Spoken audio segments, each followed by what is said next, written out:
22, I got involved with the Russian Mafia. Here's how it happened. Looks like they've been breastfeeding for a year. Bart, what's your name? Bert? Oh, my mom's gonna be so upset. There's not a Mormon I've ever met that I haven't loved. Jesus Christ.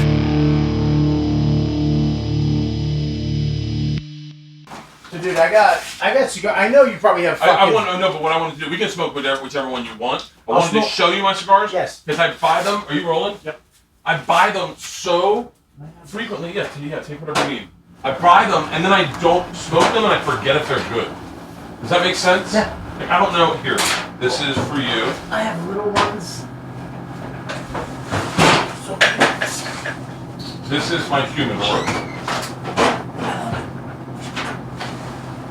And then these guys are sponsors. Oh. Escobar, have you ever had this? Let me see. It's a pretty good cigar. I smoked them with Tom. I've had one of those. They're great. Yeah, that's a great cigar. I They're got these. amazing. I got these, and then I got all of these. Let me see these. You want to do it on there? What? You want to open it? Yeah. Yeah, here. I'm going to this move is the great. mic so we can catch some of your audio. Yes, Go sir. ahead. Oh, yeah. These are great, man. Monte Cristo. You got, what is that? I wish I had my glasses. I can't see. That's awesome. I love these. Those are beautiful. That's a fucking, geez, that's the Wesley. That's like, I smoked that with my dad at Pebble Beach, and he goes, buddy, I feel like I got a cock in my mouth. Yeah, I call this the Wesley Snipes. Because, and then when you lick it, it gets unashy, like Wesley's penis would if you put it in his mouth. Yeah, this is a big boy. So this is the top row. Yeah. Right? And then I love these. These are, what, for real? yeah, these are great. These are like old cowboy cigars. These are Lanceros. That's a Lancero. Ooh, shit. And then the bottom is just a shit show. This is a fucking, look at that. Dude, what is that? Who gave you that? I have no fucking idea. Wow. Sometimes I put them in my mouth and then put them back in. Really? Yeah. You dry suck them? Yeah.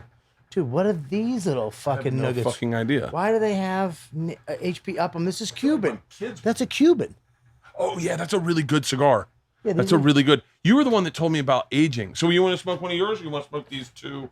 Let's smoke what you got, and then I got little ones. Okay. All right? You want to smoke your, whatever you, whatever. Let's go. Or you want to go Escobars? Whatever Let's go you these want to two. smoke. Let's smoke These it. are good. Yeah, these are great. I love these. And I got these little ones, man. I've been smoking little ones. For real? Yeah, because you can't smoke. Sometimes I like to smoke between shows, and I don't like to waste a fucking great cigar. Yeah. So I put these. I get these little ones right here. Not that one. It is a little one though. These are I great. have a thing about I smoke these way too fucking fast. Huh? Oh, I, you smoke them like I cigarettes? race through them. All right, then you got to. Then Oh, these nubs are amazing. Yeah. So I'll put those out. Nubs are a great fucking cigar because you get to that sweet spot so quickly. Yeah. Like I rolled cigars in Ybor City. Have you ever done that? No. There's a cigar rolling class in Ybor City that I took. Yeah. I did obviously I did it for Travel Channel. I'm not fucking cultured. But the guy was explaining to me, he goes, when you get to the cigar and you're like, God, I wish it would last forever right now. Yeah. I go, yeah. And he goes, that's my palm. I said, really? And he goes, yeah, it's my palm. What do you mean? That's the palm. That's when you're rolling a cigar. That's my palm. It's where the like when you roll a cigar, that's my palm. So like when you roll in a cigar, you take it and then you're like, oh, I and get he goes, you. that's Okay. my palm. And I went, really? And he goes, yeah, that's why, certain cigars, women roll better than men. And I went, really?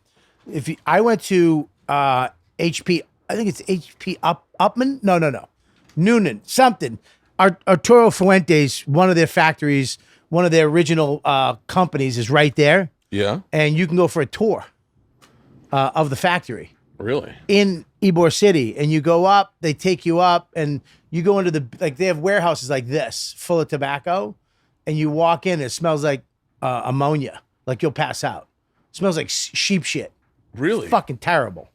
But that's it, aging. Fuck, I haven't had a cigar in a pretty long time. Really?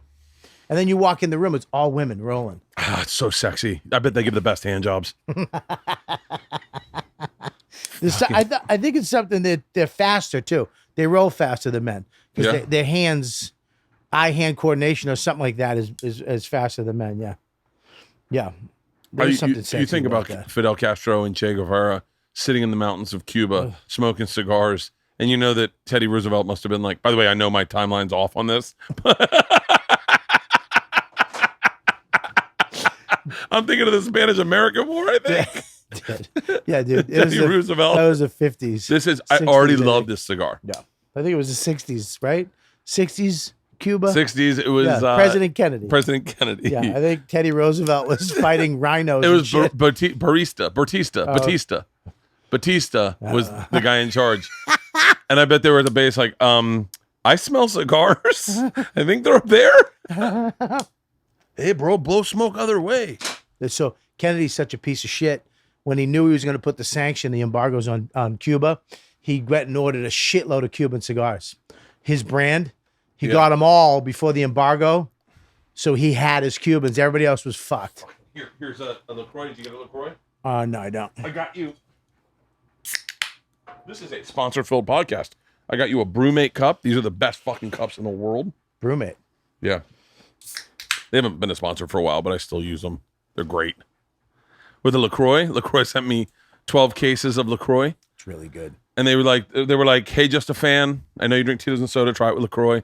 Yeah. And fucking LaCroix are awesome. It's great for a cigar. It is. It's like refreshing. Yeah, especially when you have like you're fucking 5 seconds away from diabetes. So I can't drink a Coke, which I love a Coke with a cigar. So let's real quick, let's talk about diabetes. When did you fall in love with cigars?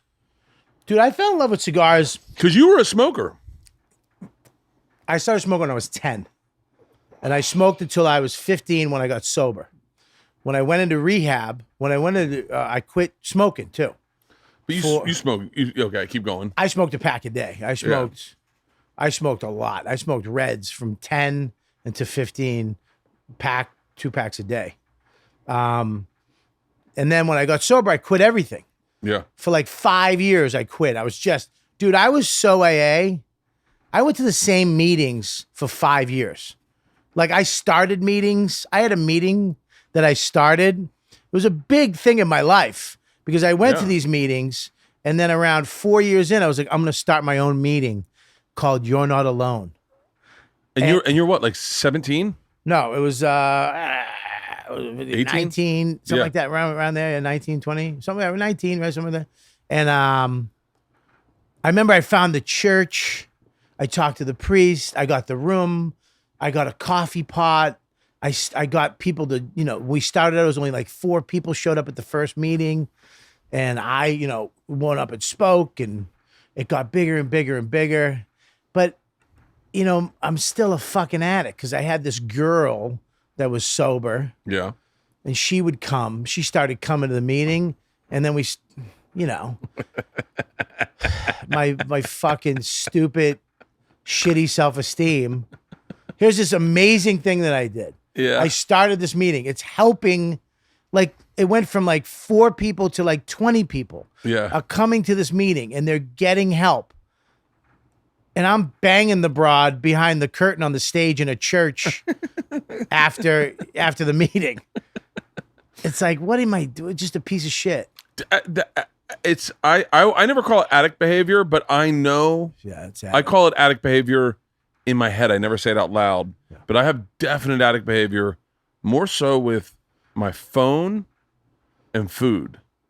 Food and phone right now is fucking terrible for me. I have a very, very, very difficult time controlling food.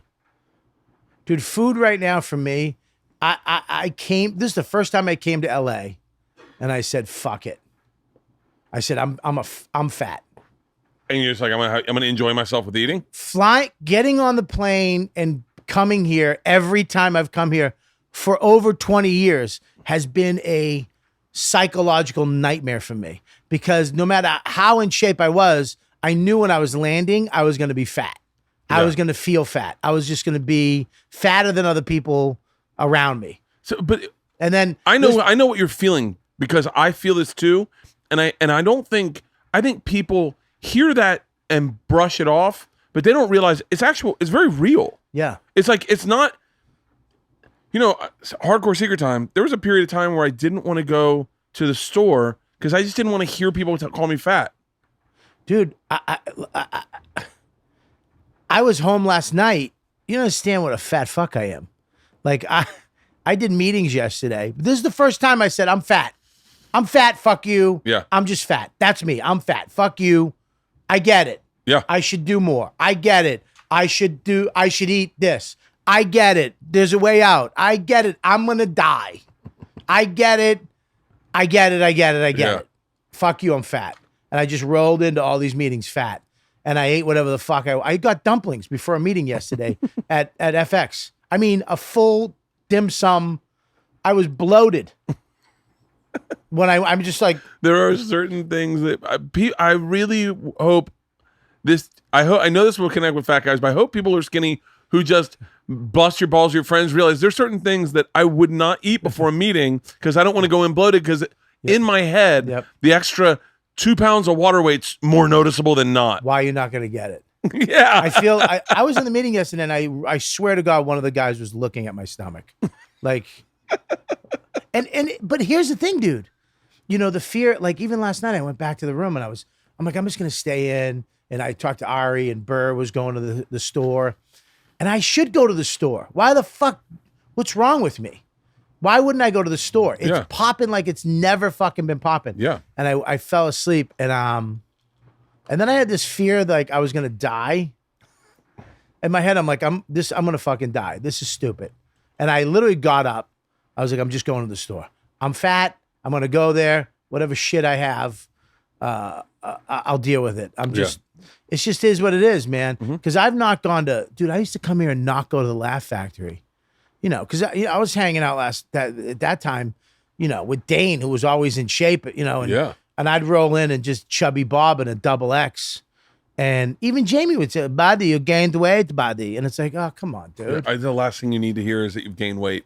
I have lost 21 pounds. Yeah.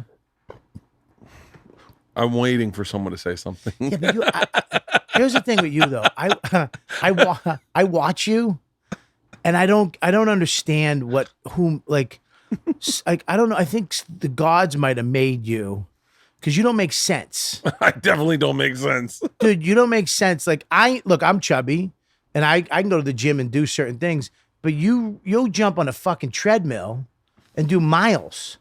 I did hot spin this morning because I knew I wanted to have cigars with you. And so I woke up at 7:30 and did hot spin class for an hour. It was fucking beastly. Right. And it's 100 degrees in there. It's a full spin class. And the whole time I thought, I want to earn my cigar. Yeah, I mean, I've had that in my life. Like this morning I woke up and I'm like, I'm going to walk to the bakery. Yeah. And because I was going to bring some stuff here. So I walked 3 blocks to the bakery, but I remember I was trying to push it. And I was like pushing my legs. Yeah. And I got there and I got a chocolate croissant and I was like, I deserve this. But it's amazing when I say I deserve times where I said I worked out. I deserve to have a couple Tito's and sodas. And then 4 in, someone's like, you know, they're doubles. And that's like 2,000 calories. Is it really? Oh, dude, for me, honestly, weight loss is connected directly to drinking. Because drinking slows down my liver processes fat, and I get a fatty liver, and all of a sudden everything just halts, and I maintain a weight. And so when I stop drinking and I'm working out and being healthy, or even just stop drinking, I start losing weight. August, I drank 8 times, maybe 9 times, and I lost 21 pounds. Wow. And so that's it for me. You know, I just got back from the cardiologist. First time he's ever said, hey, for real, we got to lose. The first time he's ever said we got to lose weight. He's always been like, you got to lose weight. You got to slow down your drinking, whatever. And the first time he was like, hey, you've got a fatty liver. You're getting the beginning stages of a fatty liver. I've never had one my entire life. So he's like, it's obviously just starting. You got to stop it now. Yeah. And dude, it was the first time I felt like, I can't just run this till the wheels roll off. Like, I just got the same thing. Really? I just got the same thing. Everything was fine. Everything was healthy, except I got a fatty liver. I got not crazy, and then he called me obese, which made me want to punch him in the face because there's a total like that's the N word to fat people. You know what I mean? You don't call me. I mean, dude, It's like, dude, You're a quack. What do you think of that? So, yeah, you don't call me obese. Such a devastating. Yeah. There's so many levels before. If I could lean up from this table that you have me on, I would attack you. Yeah, but dude, I can still tie my shoe. I'm not. I mean, obese should be another. There's a different thing because there are certain guys who, you know, they you know what they say is that means it's not your body, like because like I really honestly 258 was the biggest I've ever been. Yeah, 258, and that was in the beginning of August. I'd love to be 258. 258 for me, everyone was calling me Asian because my face gets real swollen, and I do look Asian, Yeah. and that's when I noticed it. Even Mark Norman was here yesterday. He was with me at my fattest, and when I was touring in Europe, Yeah. And he goes, "Dude, you look good. Something changed?" I said, "I lost 21 pounds." He goes, "No, I think it's your skin." And I went, "Oh fuck."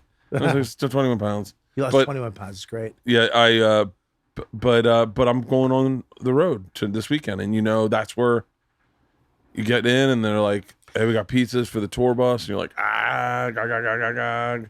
I can't."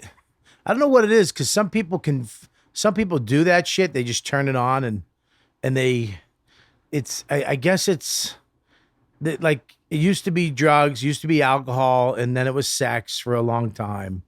For years back in my 20s, sex was my thing. It was my release that I could, you know, do comedy, do shows, meet girls, have sex, do all kinds of weird shit. Yeah.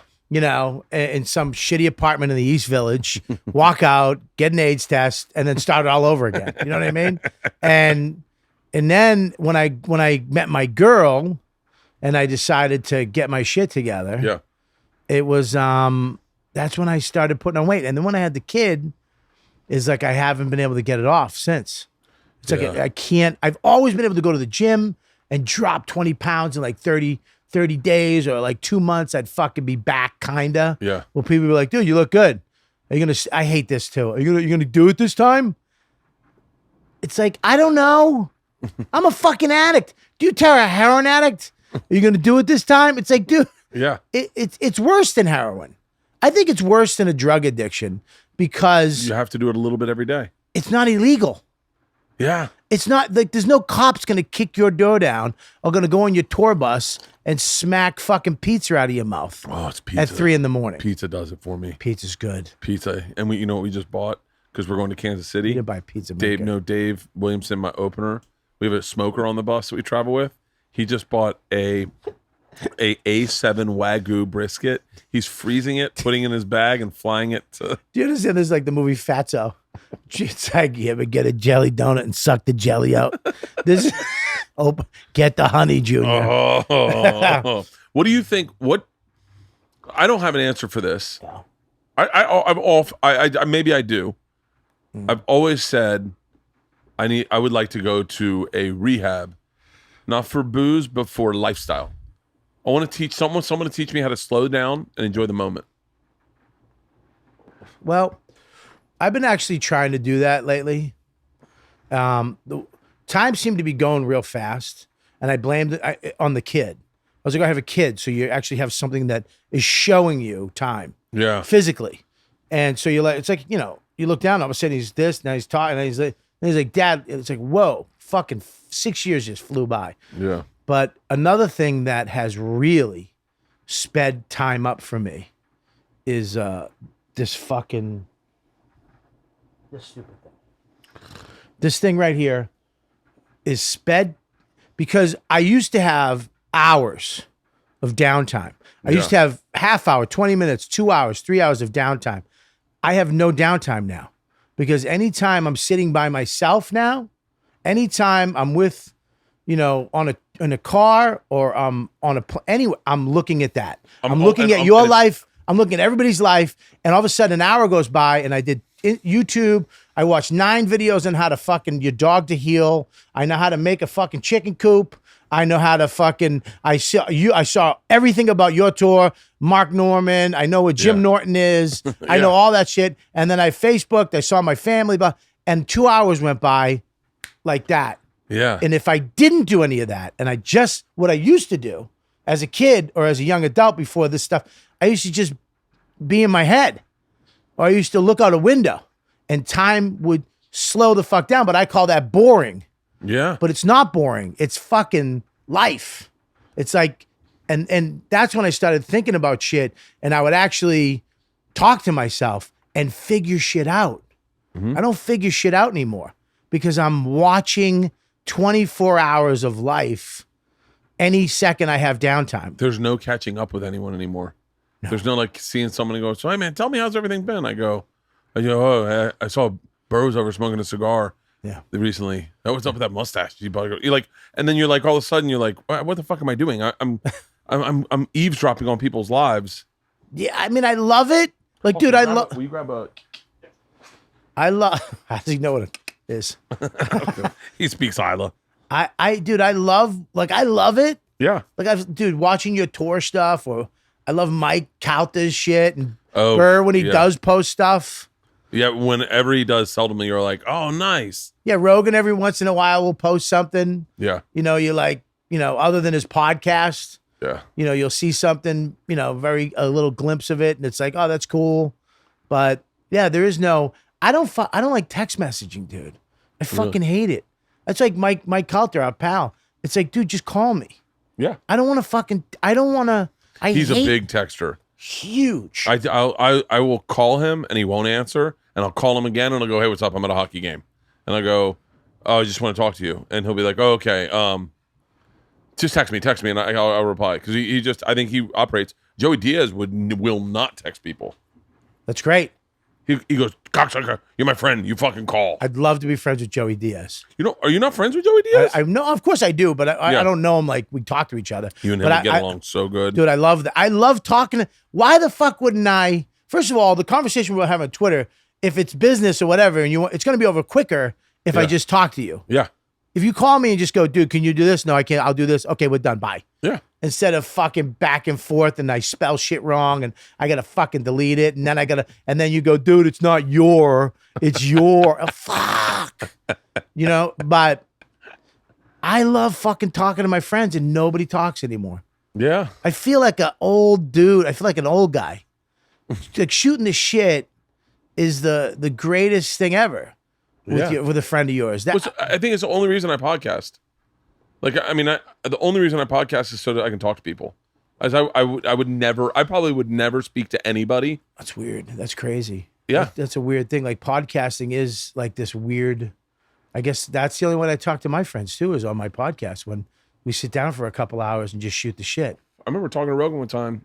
I was like, bro, I started telling him something and he goes, dude, this is too good. Save it for the podcast. This podcast next week. I was like, all right. And then we got on the podcast and we talked for 3 hours. Actually, at that time, we ended up talking for 5.5 hours. Yeah. And got done. And I was like, I'll talk to you in a month. But I see Rogan at the store. I see Rogan and Bert at the store and I'll catch up with them. Right. If I go to the store, I'll catch up with people. I saw Bert last night.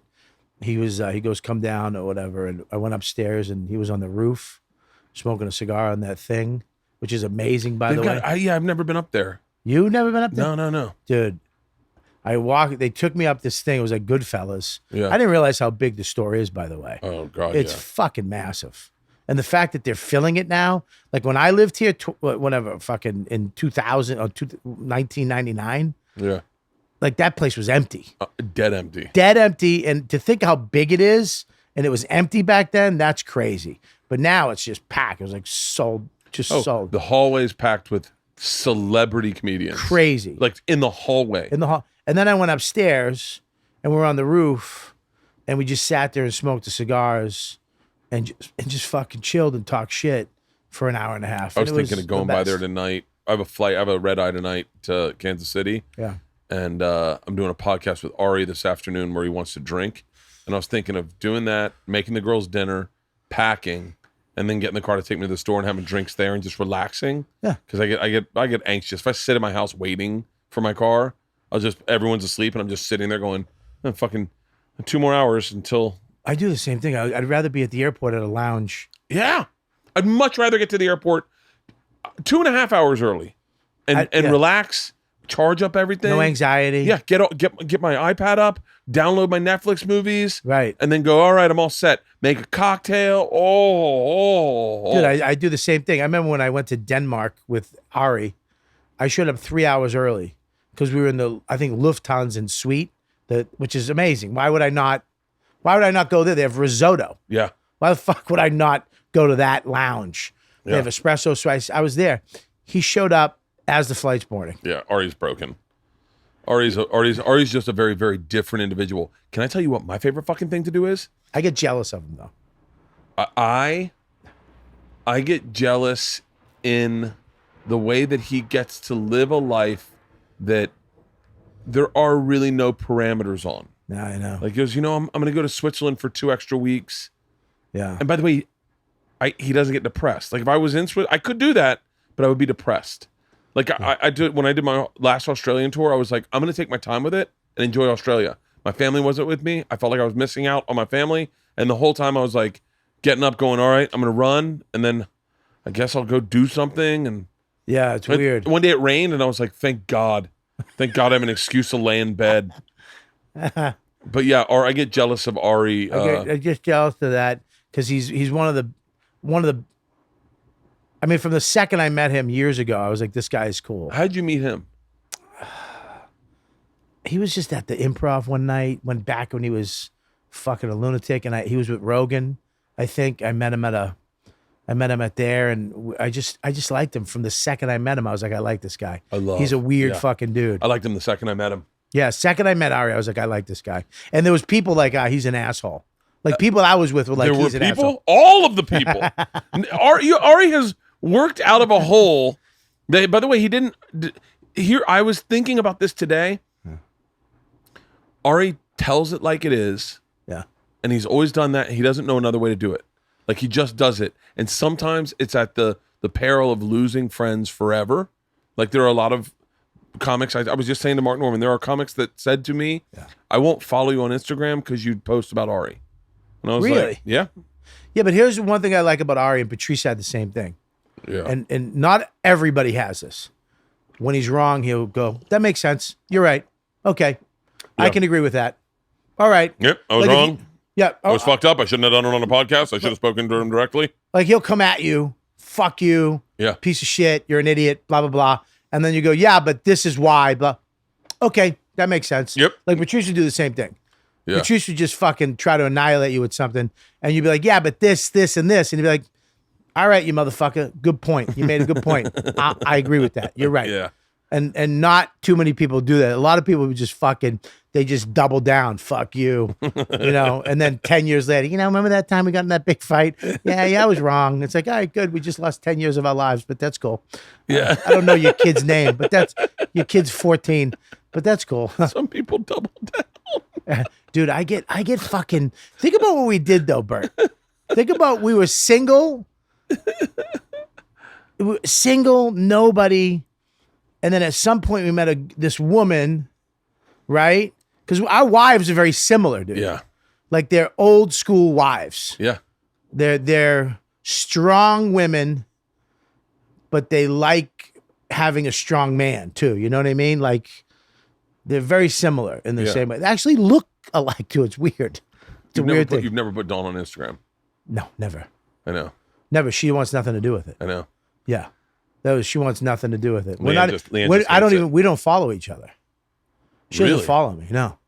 My wife doesn't follow me on anything. Really? No, she'll hear stuff from her friends. But she has no clue and does not give a fuck what I do on the social media. She gets it. She understands. But she wants nothing to do with me. Wait, before I forget, the thing I was going to tell you about airports. In the Dallas airport, they have micro suites, like little hotel rooms inside the airport. They're like $45, and you can go into a room that's all yours. Shut the door. There's a TV, like a flat screen, and a bed, and a couch, and a fridge, and you can go get food and you can just be by yourself. Really? I love them so much. They're so great. And have you? That's all I've ever done. No, and have you jacked off in one? Why is that always? Why is that exactly? We got kids. We're fucking almost 50. And it's like, dude, did you jerk? I definitely have said, do you have cameras in here? Are we ever? I'm wondering if there's going to be a point in my life. I feel like my grandfather, there was a point where he was like, I'm not jerking off anymore. That's childish. You know what I mean? Like, I can't picture my grandfather going, I'll be back, and just cranking one out in the bathroom. I feel like I'm wondering, is there going to be a point where I'm like, I don't want to do that anymore? Oh, I wish. Why, you don't like I hate that yesterday, I jerked off yesterday. Yeah. And we have an app where I can tell where everyone is. So like, it's like Life 360 and I can follow everyone. So I go on Life 360 and you know what it started with? I swear to God, I'm in the pool and I get done hot spin. I take my pants off. I get my hose out and I start spraying out my gear to like rinse it out. And the hose drops in the pool, still going, and it just grazed my dick. And I went, all right, I'm jagging off. And so then I look at the app to see where everyone is. I'm like, George is at school, Ida's at school. And I was like, Leanne's been in Pasadena since 8:30. I go, that can't be. Maybe she hadn't been updated. So I go into the bathroom. As I'm in the bathroom jerking off, I hear the dogs barking and I go, all right, it's a race. Like, and I just was like, come on. Stop? No. I just finished super quick. Dude, yesterday, I went back to the hotel room. I fucking hate jerking off now. It's such a nightmare to me. What? Oh, just the process, because I have to go to the certain clitty.com. It's the only website I like. I broke my governor a long time ago. Dude, I have to find a certain scenario, like a friend's mom. Like, I'm into things. There really is. Like, if you see, I saw a sexy redhead the other day. She was like a waitress or whatever, and she wasn't wearing a bra, and she had a loose fitting shirt. Yeah. And I just caught a glimpse of the side, and then I was like, all right, I'm Googling. I wish there was an app where I could take a picture of her, and then it would link me up to a porn star that looked just like her. Right. And then I'm like, I don't think I've ever jerked off to redhead porn. Now I'm scouring the internet for redhead porn. Yeah, but that's the weird thing is you type in redhead,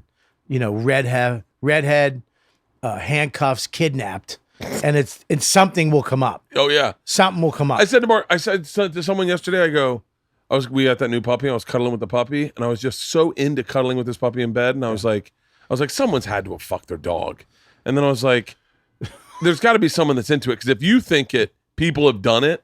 So, and then I'm like, God damn it, man. What's wrong? I'm just a regular guy. Wait a minute, like a guy. I don't think guys fuck dogs. I think girls. That's what whoever I was talking to said they've watched girls fuck dogs. I've seen that. I've never seen a guy fuck a dog. I didn't even want to Google it. That's so alpha male, though. I didn't. You know that dog is always going to be why does the dog listen to everything you say? Because I fucked it. You know, it's telling every dog it sees on walks. You know I fuck her, right? Yeah, I fuck her. Do you fuck your? Okay, keep going. Dude, yesterday when I finally took everything off and I had the iPad going, fucking everybody called. Everybody called. You texted me. I mean, everybody was just texting me and calling me. And then literally when the kid's best friend's mom went, I can't do this, and grabbed and went, and I went, FaceTime from my son. And I had to make a choice. And it was like, voicemail. So I switched. I just quickly wrapped everything up, pulled my underwear up, and I just, hey man, what's up, buddy? I heard you did good in school today. All right. And then after, it's like, how do you go back? I can't go back. I did go back. It took 5 minutes. Took me around 5 minutes just to get my head back in gear. One of my biggest fears is someone's going to grab the webcam and just post, like, they did that with that girl, Erin Andrews. Yeah. Well, she looked sexy, but I'll be the exact opposite of just a shot of me jerking off. And then people will add in different sounds to what I'm jerking on, and it'll become a meme of me facing it with my readers on. Just you have to wear readers? I have to wear readers if I'm going to enjoy it. Dude, you know what they do now, which scared the fuck out of me? What? They almost got me too. I went to an old email because I had to change a password, and it went to this old email that I did. Yeah. And I started reading the emails, and it was saying, hey, we know what you do, and we've been watching you. We have your password, and it had my password to one of my accounts. Oh my God. And I don't know what, it was like an old password that is still active on old shit. I don't know what it was. We know what porn you watch, you sick bastard, and we're gonna release it to everybody. They like talking about all the stuff I do. Like they knew all the porn I watch, all the websites I went to. Yeah. Which, dude, you know. Pornhub's got to be able to track it. Well, I mean, I watched some fucked up shit, and not to jerk off, but to because somebody I've seen really fucked up shit. Yeah. So, I'm sitting there and I was like, you know what? Fuck it. I wrote back, tell him. Go ahead. Tell him, hey, mention my tour dates, would you? That's the great part about living in today. Nobody gives a fuck. Yeah. Yeah. If somebody was like, dude, you jerk off to fucking old men and chickens. No, but there is a niche part of society that doesn't know about porn the way we know about porn. So like we were moving, Leanne's best friend at the time, her husband, they were engaged. Yeah. And they were like, we got to move him out. Would you help? And I was like, yeah, of course. So I go to help. Yeah. And they found a magazine and they're both like floored, sitting on the couch, not doing anything. I go, what's going on? Let's go. And they're like, we just found kitty porn in his fucking room. And I was like, are you serious? Whose room? And the guy's room. And I'm like, he has fucking kitty porn? And they're like, yeah. And they show me a magazine that says barely legal. And I went, oh, guys, that's nothing. And they're like, what? And I was like, I was like, oh my God, yeah, we found kitty porn. I was like, he's a pervert. No, but it's barely. It's half. One of the clickbait things is teen fucks her boyfriend. Yeah. Yeah, I mean, look, you type in. I don't really type in teen. I would never type in teen because I have two teens. Yeah. So it's really close to home. Like I would never type in teen. Yeah, dude. You fucking see pigtails. Fuck that. I have pigtails going to Girl school. has the same backpack you just bought at Target. I gotta watch old broken lady porn. Old. Oh, my wife. Hot blonde with sciatica. Yeah, I gotta watch a chick with varicose veins and flabby elbows. Perimenopausal gets a hot flash during blowjob. Oh, that's going in the act. Perimenopausal chick gets a hot flash during blowjob. Has to stop and cool down in front of a fan. Oh. Yeah, dude. I remember my wife, she wouldn't role play for the longest time, and she finally came. She's like, we can do it. And she had an outfit. And mommy! She came out in a schoolgirl outfit. Oh, I thought you were going to say a scuba outfit. No, not scuba. That actually would have turned me on. If she came out in a fucking with flippers and a fucking scuba outfit. She came out with the schoolgirl outfit, and I'm like, what are you doing? Like I'm not a fucking pedophile. I don't like schoolgirls. I'm not fucking jerking off to you. If this gets my dick hard, what do you?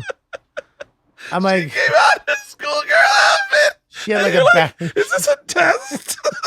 She had a backpack. I'm like, you bought a backpack?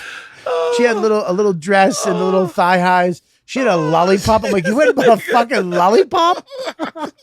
I'm like, this does nothing for me. She goes, all right, let me try another one. Comes back out in the cop outfit. I just shot a black guy. You're like, no, that doesn't do it either. She comes out as a fireman. Never forget. Fuck, get back in there. Keep going. She comes out with a fucking Ku Klux Klan outfit. I just come. Old Southern lawyer. Well, objection, Your Honor. Oh. Yeah. Oh, fuck. Oh, God. Oh, my God. You can't do this on texting. No, you can't. Fuck texting. I hate it. Oh. It's funny because sex now. Oh. Like I remember sex back in the day was so fun. Sex now is like all right, we're doing this. It's like getting your dogs groomed. Yeah, it's like we should probably do it, huh? Yeah, it's like we haven't done it in a while. And it's like, all right, then we lie there for a minute, and then when you first start to kiss, it's like, you know what I mean? Who kisses?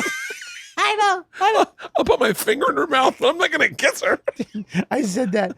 I go, dude, if I tried to put my finger in my wife's mouth, she'd be like, just tell me to shut up. Why would you do that? Don't fucking. Oh God! She caught me. We were lying in bed, and I had this dream that I was fucking the chick off the butter, the Indian. You know the Indian on the butter, that beautiful Indian woman. Is that the Land O'Lakes? Land O'Lakes. So I had this.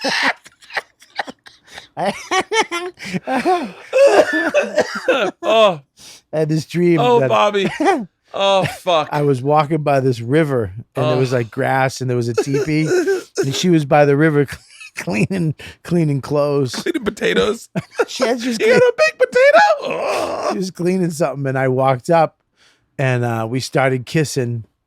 She had these beautiful the pigtails and all that, and we went back in her fucking teepee, and we were fucking making out. And I woke up, and I was making out with my wife. Apparently, she had probably come over to me, and I touched her, and in the dream, I started kissing her. Yeah. But in real life, I woke up, and me and my wife were fucking like teen, and I was fucking, and she was into it, and I was like, oh, fuck, I gotta fuck my wife. So I was like, I wanted to tell her so bad, like, baby, listen, I was sleeping. Oh, Could you go get some butter? I wanted, but it was so crazy that, and then we had sex, and I was like, ugh. you might have some dice in the other hand with Yeah. and pretend you work at a casino. The Leanne one time, Leanne took a pole dancing class with her friends, like her friends that put with the podcast. That's hot. It is until you.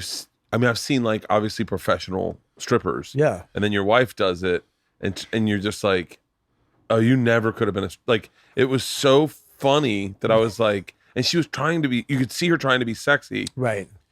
I bought her I was in Utah with some comics, and we went to eat, and next door was a sex lingerie shop, and I thought, you know what I'll do? Leanne and I were going to a hotel room for 3 days to write a script, and so I said, I'm gonna get 3 outfits for Leanne to put on, and then just to spice it up. Every night it'll be something different. Right.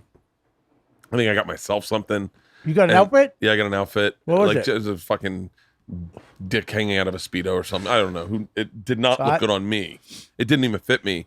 But Leanne came out, and it was. I got to be honest with you, it was the reason I married her that I didn't know when I met her would be the reason I needed her. Because it was ill-fitting as fuck. She's sausaging out of the sides, and she's like, what do you think? And I'm just like, oh, she's like, I can't get it off. Oh, God. Yeah, it's a weird thing, man. It's like we're at the point where it's like, oh, we have to fuck soon. Because it's getting to the point where we might not fuck again. Yeah. Like, I think we'll just get old together and just not fuck. Yeah, there's people that do that. I had a friend who did that. Yeah, I don't want to get to that point. I want to fuck again. But I read this book called the Kosher Sutra. It was written by a rabbi.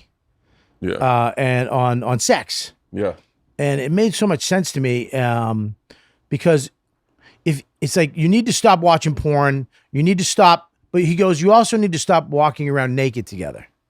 She needs to stop just being shirtless in front of you. She needs to stop taking shits in front of you or peeing in front of you because all that does is desensitize you to her body.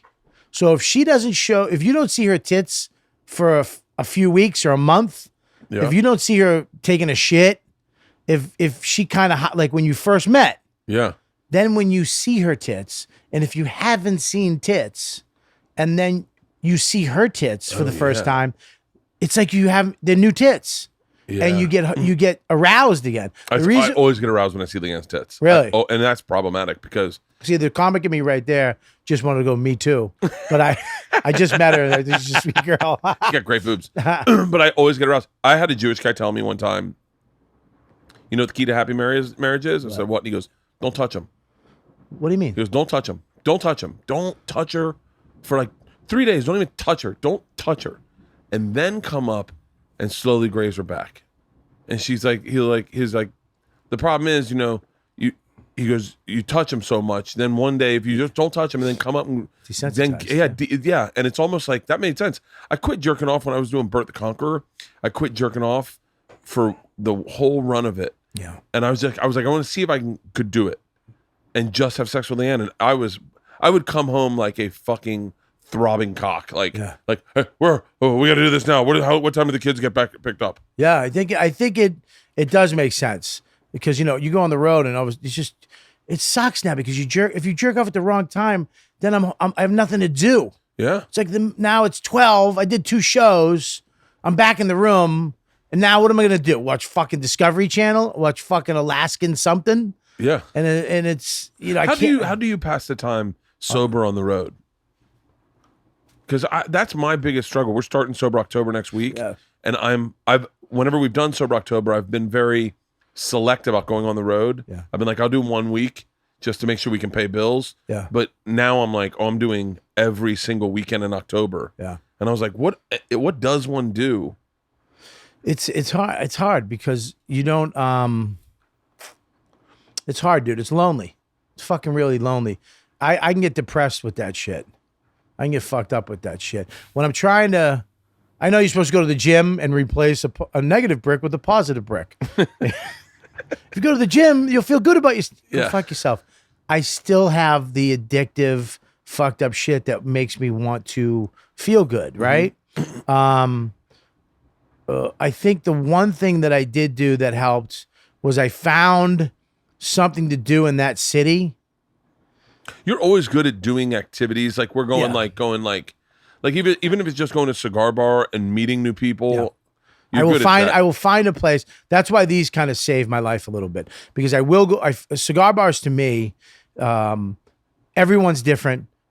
The personalities are always different.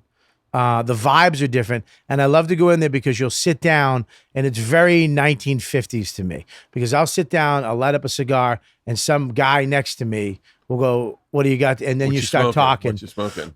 And I'm not a comic. I'm not doing, he doesn't give a fuck about any of that. And we'll just start talking. Excuse me. Sorry about that. But, and all of a sudden I'm in this conversation.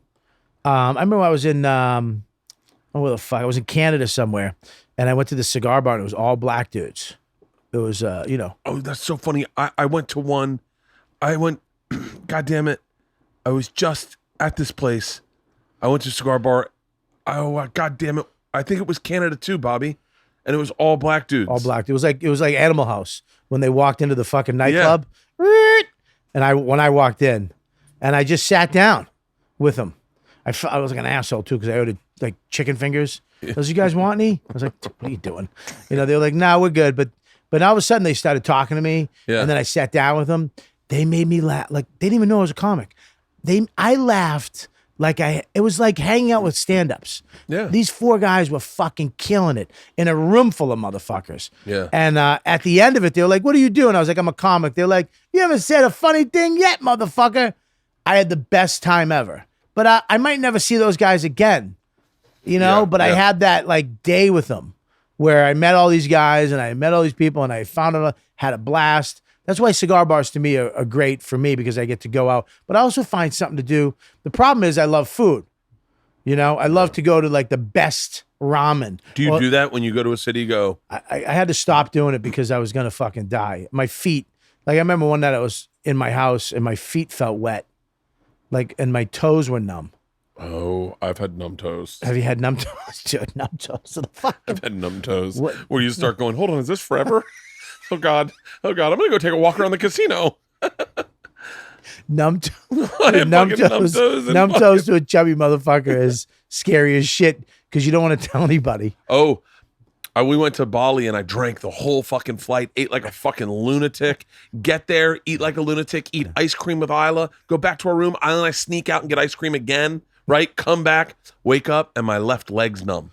Yeah. And I'm like, oh my God, I had a stroke in the middle of the night, and now this is my forever. And I was up all fucking night. Yeah. And then went to the gym that morning and it went away. Came back. And I was like, God, I started running on that tour. I ran a 5K every single day, regardless, and then I found out it was sciatica, where my ass cheek will hurt, my leg will hurt, my leg will go numb, and I remember, so funny when someone tells you something and you go, oh yeah, I got that. That's what I'm going through. Yeah. And they go, have you ever been hit pretty hard? And I go, I played professional football for a day, and I remember after then, anytime I yawned, my leg would shake.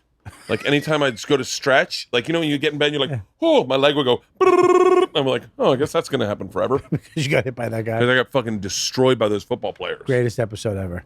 Oh. The greatest episode. But I think being on the road, dude, it's a hard thing because you're going from one extreme to the other, dude. You're walking off stage, and the people are going nuts, and you just made people laugh for an hour, maybe 2 shows. Yeah. And now you're doing theaters too, so it's this. That's like a crazy rock star thing, and then you're getting on a bus, and how do you keep that going?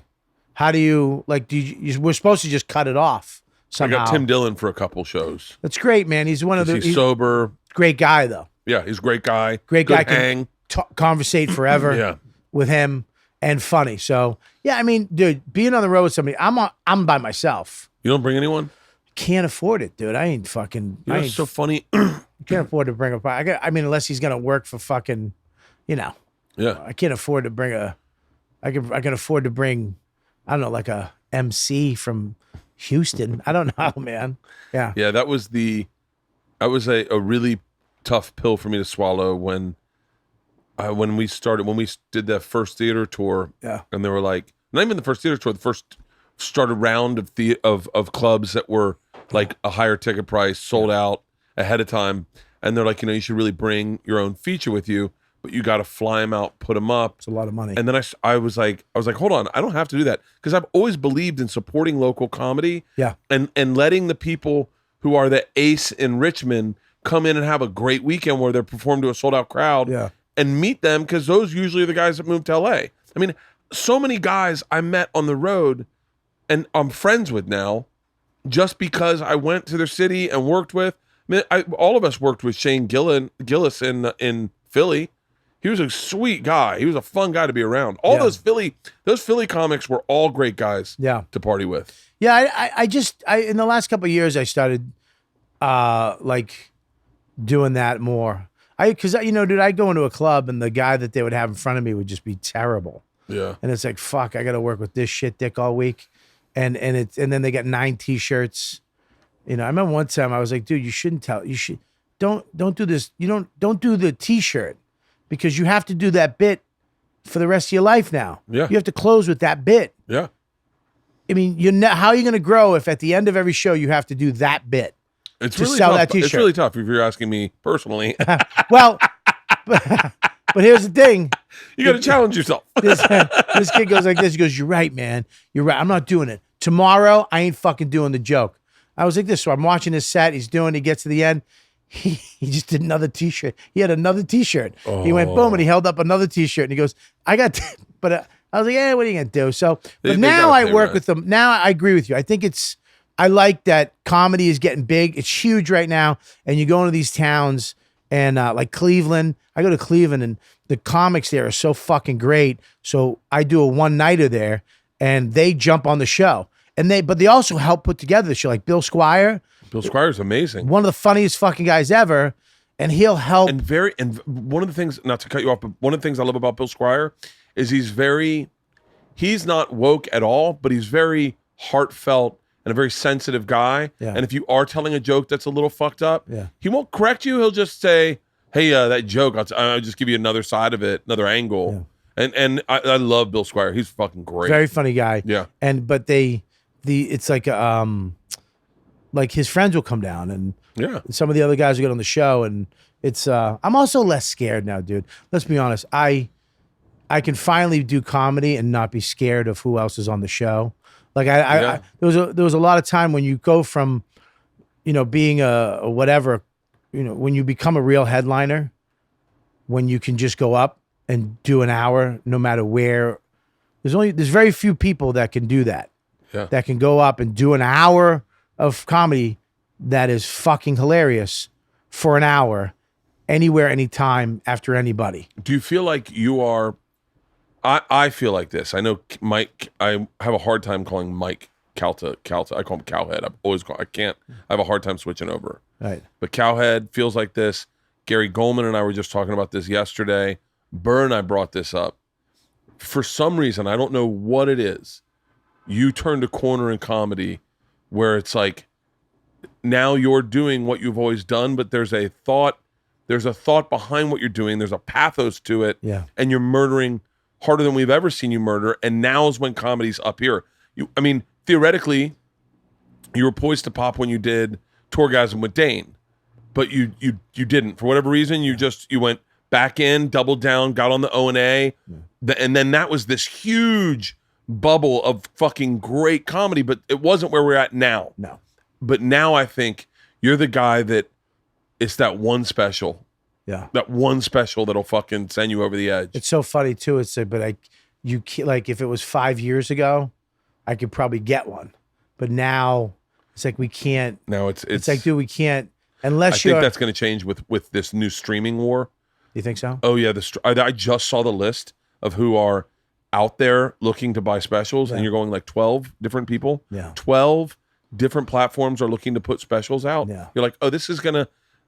I think when it was just Netflix, they had a responsibility to represent everyone. And I don't fault them at all for that. I think because of that, they gave pops to people who would have had to struggle when it was just Comedy Central. When it was Comedy Central or HBO Showtime. Yeah. But I think things are going to change drastically. I think I'm hoping my special comes out before then. But yeah, it's a weird thing right now. But I think there's in the last year especially, it's like there's a certain point where you're like, who gives? I don't care anymore. I can't care about that shit. I can't care about who, what, where. I got to come here and do this set and try to make it better and try to make it as awesome as I can. I got too much work to do in this hour that I have to worry about what the fuck you're doing and who's there. So it's like, fuck it. Like, just, are you working on an hour right now? Putting together an hour? dude, I had this is a weird thing. I had an hour 2 years ago. So my hour after my special that I did with Serpico, the Live from the Village Underground, which I loved. I loved that special. It was fucking great. After we did that, 2 years after, a year and a half after that, I had an hour. And I couldn't get a special. Just couldn't get one. Yeah. So I went and it became something else. So now I have my hour is evolved into something else. Is this the stuff I saw you working on on the Cowhead Cruise? Yeah. That's a fucking great. I couldn't follow it. No, you follow. What are you talking about? Are you fucking kidding me? I mentioned your first 3 jokes as my first 3 jokes. No, dude, you fucking murdered. What are you I talking pulled about? the fucking machine and took my shirt off, Bobby. It's different than fucking following your. Fuck off, It's dude. a little different than fucking just following you. Yeah, but I went up after fucking 2 new dudes. No, that new stuff you're working on is just. But here's the thing, like you do stuff, right? You feel good about it. I don't know if you feel the same way, but I'll do stuff. This is why I hate watching fucking stand-up specials. I don't like watching them because I feel like I just watch Burrs and I'm like, fuck me. Like, But that's not what you do. It's not what I do, but it's like, he's so good. But It's so fucking crazy. And I know what you're saying. I think you're right. I know I'm right about this because what we're watching with Burr is someone do the freestyle 100 medley or whatever, but do the fast swim stroke where it turns everyone's heads, where you're like, holy fuck, did you see that? Him and Chappelle, they do the fucking freestyle butterfly and they fucking throw up record times. And it's so, me and you are doing the breaststroke where our times aren't matching their times. Right. But that's not to say we're not great swimmers. That's not to say that that they don't respect what we do. Yeah. It's just, Andrew Schultz was telling me this. He goes, I could never do what you do. And I think a lot of people would have a hard time being as honest and as vulnerable and tell stories about their life and break down their psyche and what the way they, and I think it's a definite different stroke in that people go, I was recognized with Burr one time and the guy goes, hey, big fans. And then he looks at Burr and he goes, dude, I just want to tell you, you are one of the greatest minds we have in society. As a comic, what you say needs to be said. Yeah. And then he just looked at me and he's like, I like the machine story. It's a great story. But you're like, okay, I'm never going to be the greatest mind. I'm never going to be the guy So that you're can saying break down. we're in the Olympics, We're in the Olympics. but we're not Michael Phelps. No, But we're the guy when Michael Phelps needs to do a 4x4 medley and they need a breaststroke guy, they're like, oh, definitely going Bobby Bert. Right. Yeah, like definitely going Bobby We're going to Bert. get you there. Yeah, yeah. We're going to get you to the end where you're going to jump in and win the fucking. Yeah, yeah. You're going to close it out. Everyone's going to notice you. Like, Yeah. there's so many articles being written about Burr right now Yeah. where I personally don't, it would make me, I can't just tone it out like Burr. Yeah. And or Chappelle. I can't shut it down. And I'm not, Segura is like that guy a little bit where they go, fuck it. I'm going to take big fucking swings. Yeah. And I think that they obviously have across the board likability across the board. That's why they're doing what they're doing so well. Yeah. But I think we are more Funny. funny. Yeah, funny. It's funny. I know. I think you're right, man. I think there is an aspect of kind of just accepting who you are.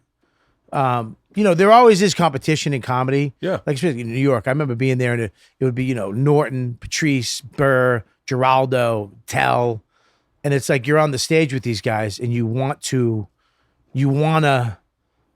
it's like, fuck, you walk off stage and you're like, fuck. Yeah.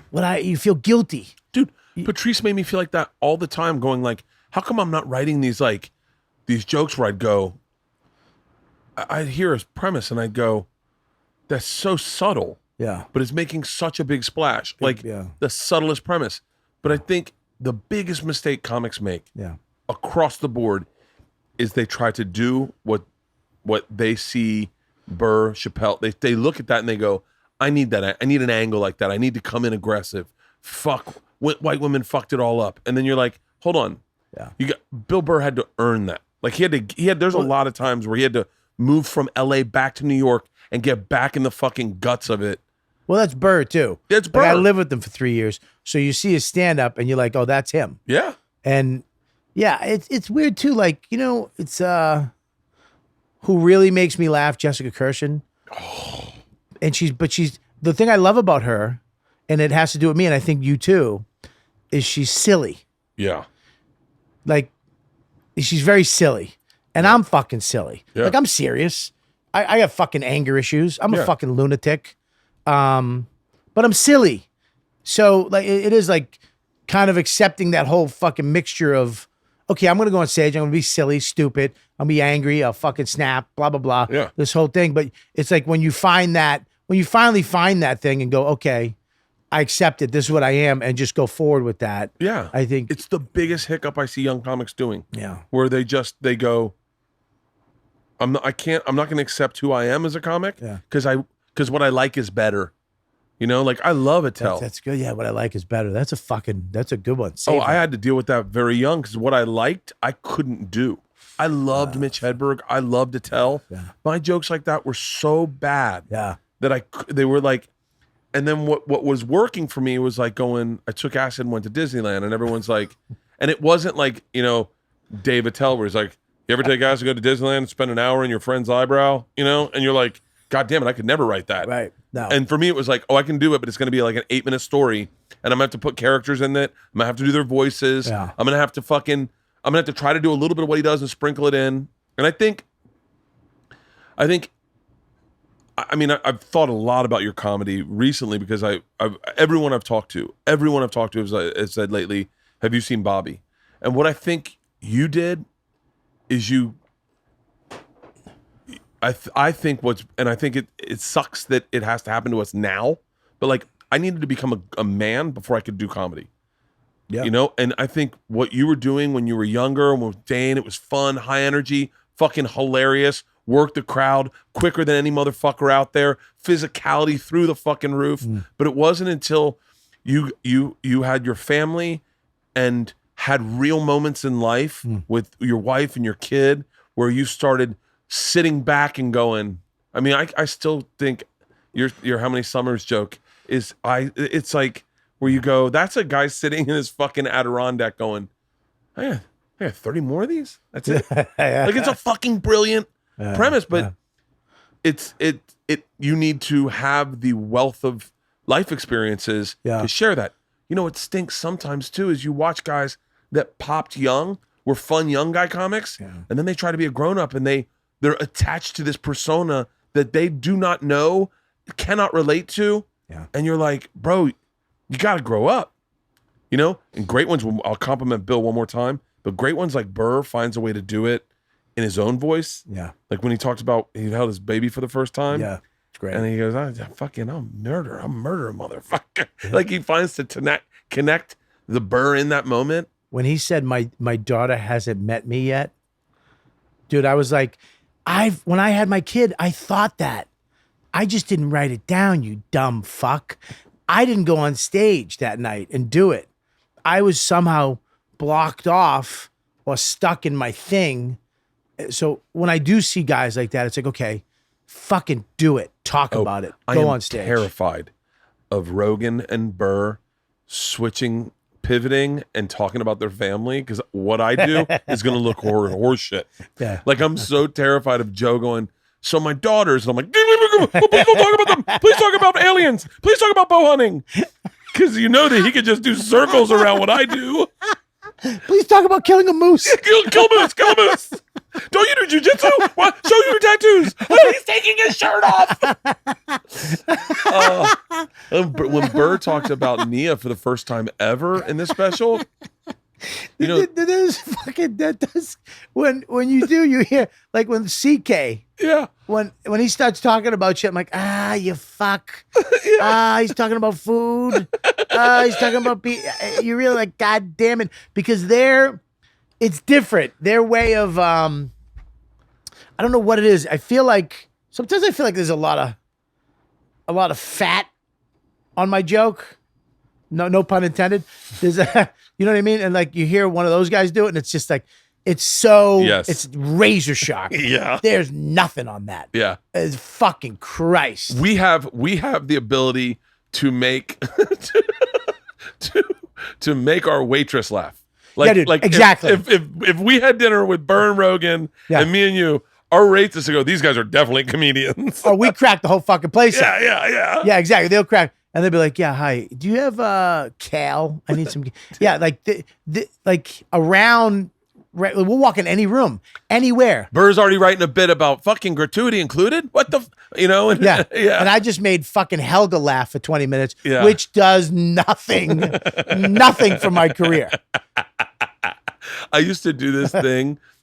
I told Leanne I can make anyone laugh in the world, right? Right. So it was when we first started dating. Right. And I said, trust me. And so I used to do a thing where when we'd go in to check out for groceries, I would see how quickly I can make her laugh, right? Yeah. Just how quickly. And I got it down to I started using the same bit a couple times, and Leanne's like, that's a cheat code. You got to be organic. Right. And I could make them laugh every time we checked out. Yeah. Every fucking time. And I could go blue and make them laugh. Yeah. Cucumber bottle of whiskey. It's going to be a fun night tonight. Yeah, dude. We're great at small talk. Yeah. We're great elevators. We kill. Yeah. It's a gift. You know who's good like that? Voss too. Voss is, I think, probably one of the most underrated comedians, because I think people side him off. I think a lot of it was O&A, because people would trash him and he was cool with it and he'd fucking go back and break balls. Yeah. And I think people see him as like a ball busting in the moment comic. God damn it, he's fucking good. He's really good now too. He's really good because he's got these great jokes, but his crowd work is when he dips into the crowd and then comes back with a joke and then goes back to the crowd. He's fucking hard, dude. He's hard to follow. Yeah, like that's a New York muscle, by the way. That's not an LA muscle. Really? Yeah, I learned that. I feel like we learned this together. But when I remember me and you were in the back at the Improv one time, we were watching a comedian, and you kept going, "I get it, it's clever, but it's not funny." Right. And LA was when we moved out, because I moved out here roughly at the same time you did. Yeah. Everything was. I remember I had to open for Drew Carey, and I realized at that moment I had never written a joke. I got on stage, I was like, where are the Puerto Ricans at? I was like, how do I get started? Like normally you just, and in New York, it works so well on the road. Yeah, like in Omaha, if to be able to go, we're having a genuine moment right now, and here's a joke I've already written, but you think I came up with it in the moment, and then we're back to crowd work.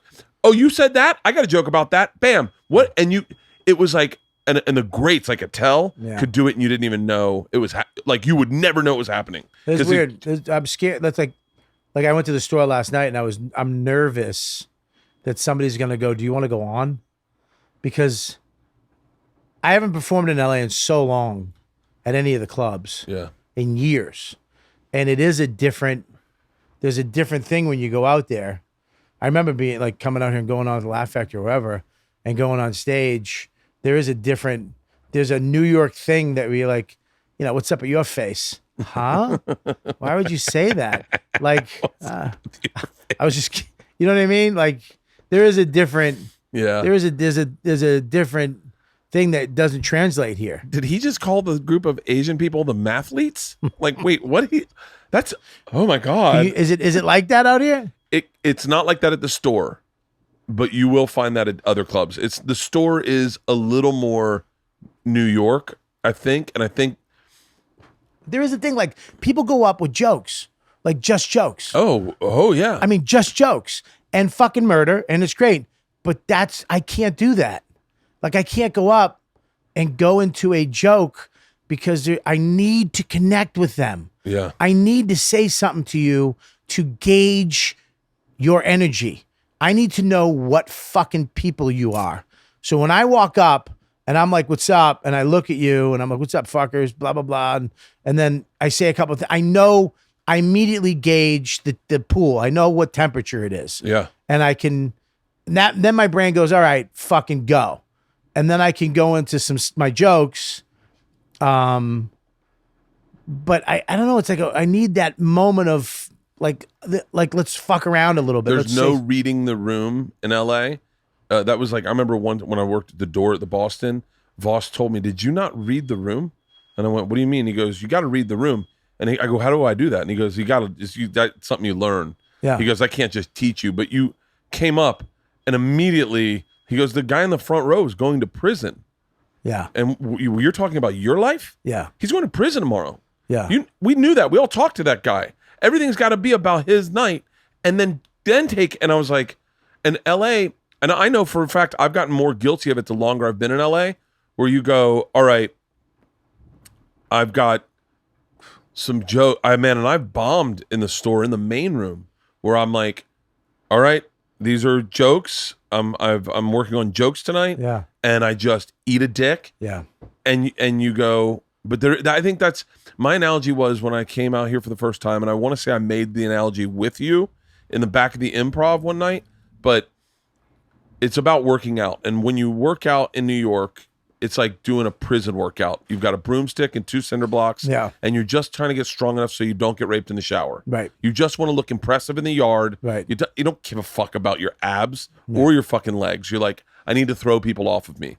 LA is more like, I did a Barry's boot camp where my body's ripped. I can't defend myself physically in the shower, but I look good enough to rape in the shower. It was very, very different. It is still very different. I think Ari has changed that. I think Ari has become this bridge between New York and LA, and you see a lot more New York comics coming out to LA, which never fucking happened a year ago. Yeah. A lot of funny guys in LA now too. I would say I'll say this. I think age-wise, the older funny guys live in LA. I think New York, all the younger, the next generation's living in. Yeah. And I think they learned from guys like you, Voss, Norton, Patrice, Keith, fucking all these murderers, Colin, who were their Attell, that were their idols. It's a weird thing though. If I kind of look at it, like when O&A was big and it was, all of us in New York and doing these O&A big shows, and that everything comes to an end, which is the saddest thing. Everything comes to an end. Sorry, but it's all going to come to an end. Yeah. At some point. Like the Laugh Factory was the holy shit club when I was out here, 20 years ago. Yeah. And the store was fucking empty. Everything comes to an end. It's a weird thing. New York Comic Strip was the club. Cellar was empty. Yeah. Fucking empty.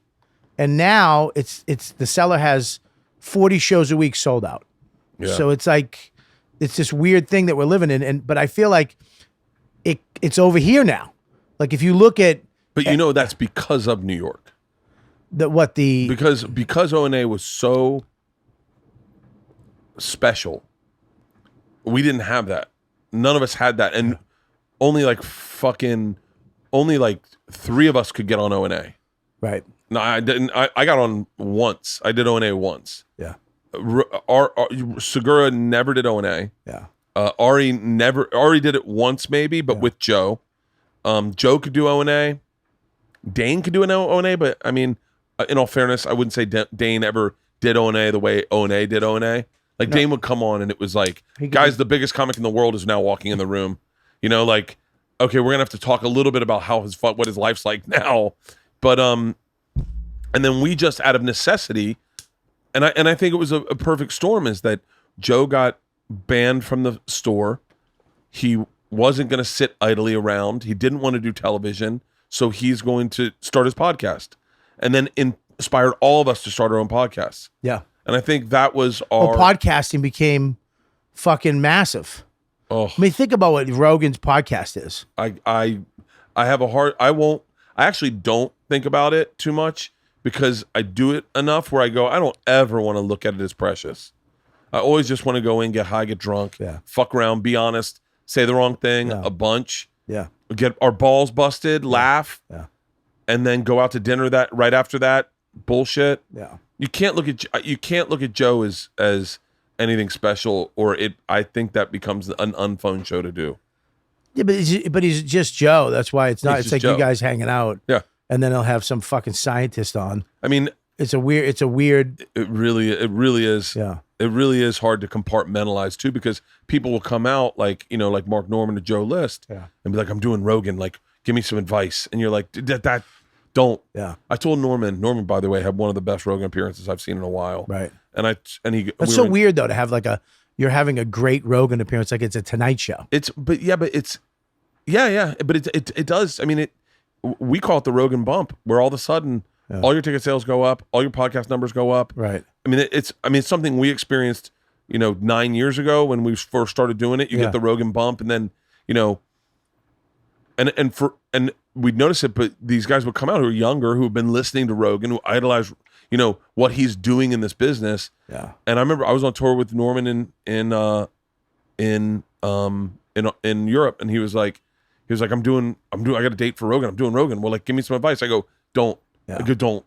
Don't think about it. Yeah. Go in hungover and don't think he's just a guy. He goes, I know, but can I like bust his balls? I go 100%. Right. He's like, I'm afraid. What if I call him fatty? I go, don't just fucking be you. He's only gonna like you if you're you. Yeah. If you go in thinking I'm gonna be what he thinks he likes, he's gonna fucking hate you. Yeah, but Rogan's always been that guy though. I remember when I was back in Boston, I was in a comedy class. I was living with this woman, Maria Falzoni. She just passed too. Fucking hilarious. Yeah. Italian girl. She had this house and she let comics live there. It was kind of in the ghetto. It was like a Korean ghetto. Used to be Jewish, Italian, then it turned Korean, and she would let people live there. And I lived up on the 3rd floor with this guy, this Larry Rapucci. He was like 350 pounds, walked around naked all the time. Yeah. I used to have pieces of paper like around the house because he wouldn't put clothes on. So when he came in, he'd be there and I would just talk to him because he wouldn't wear clothes. So I just hold the paper over his cock so we could have conversations.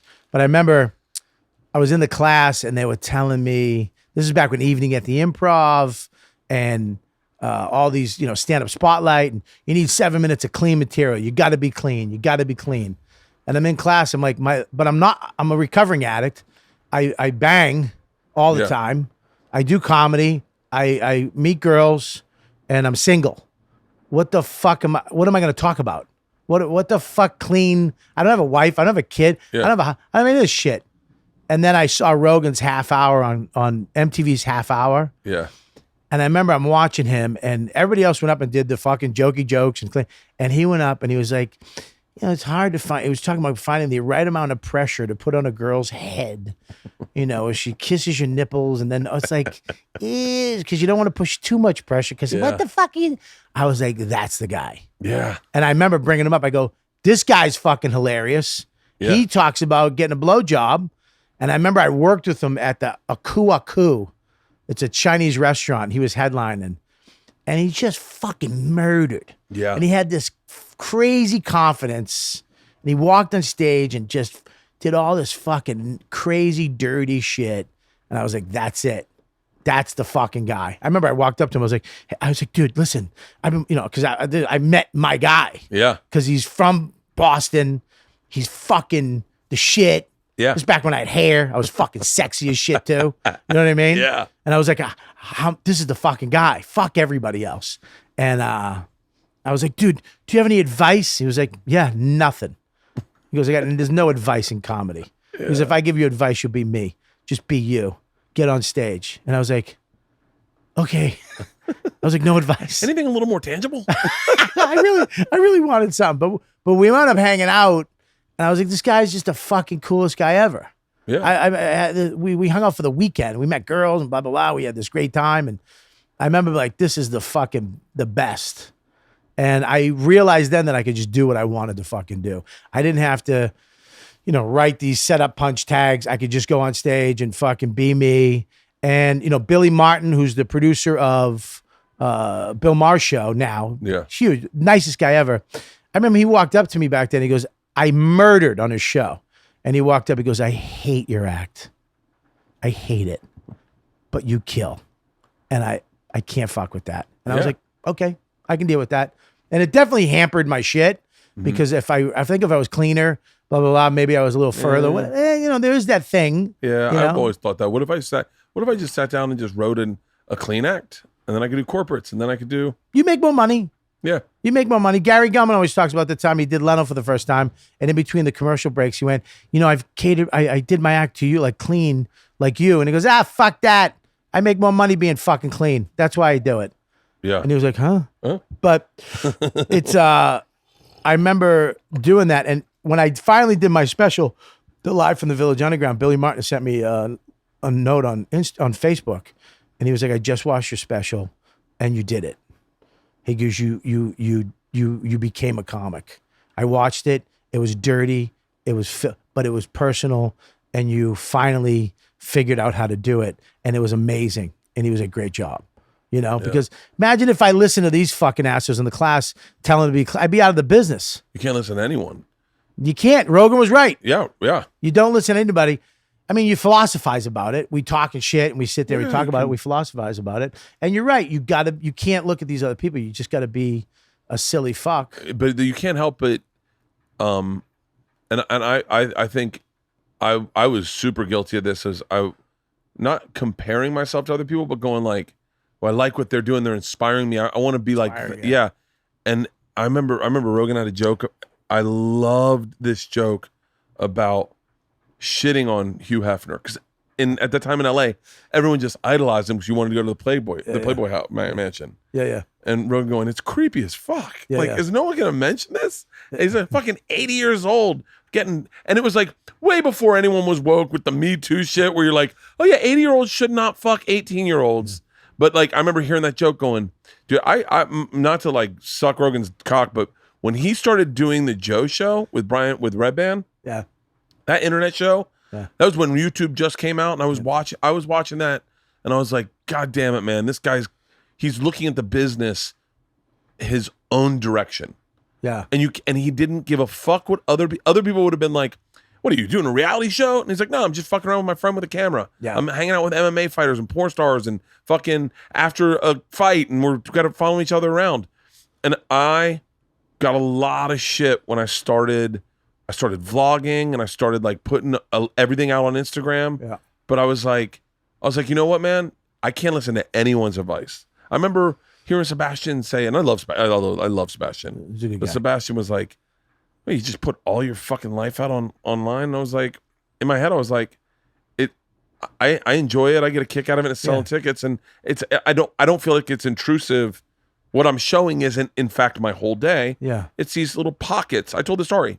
I go find a day where you say to yourself, Tuesday from 11 o'clock to noon, I'm gonna throw up.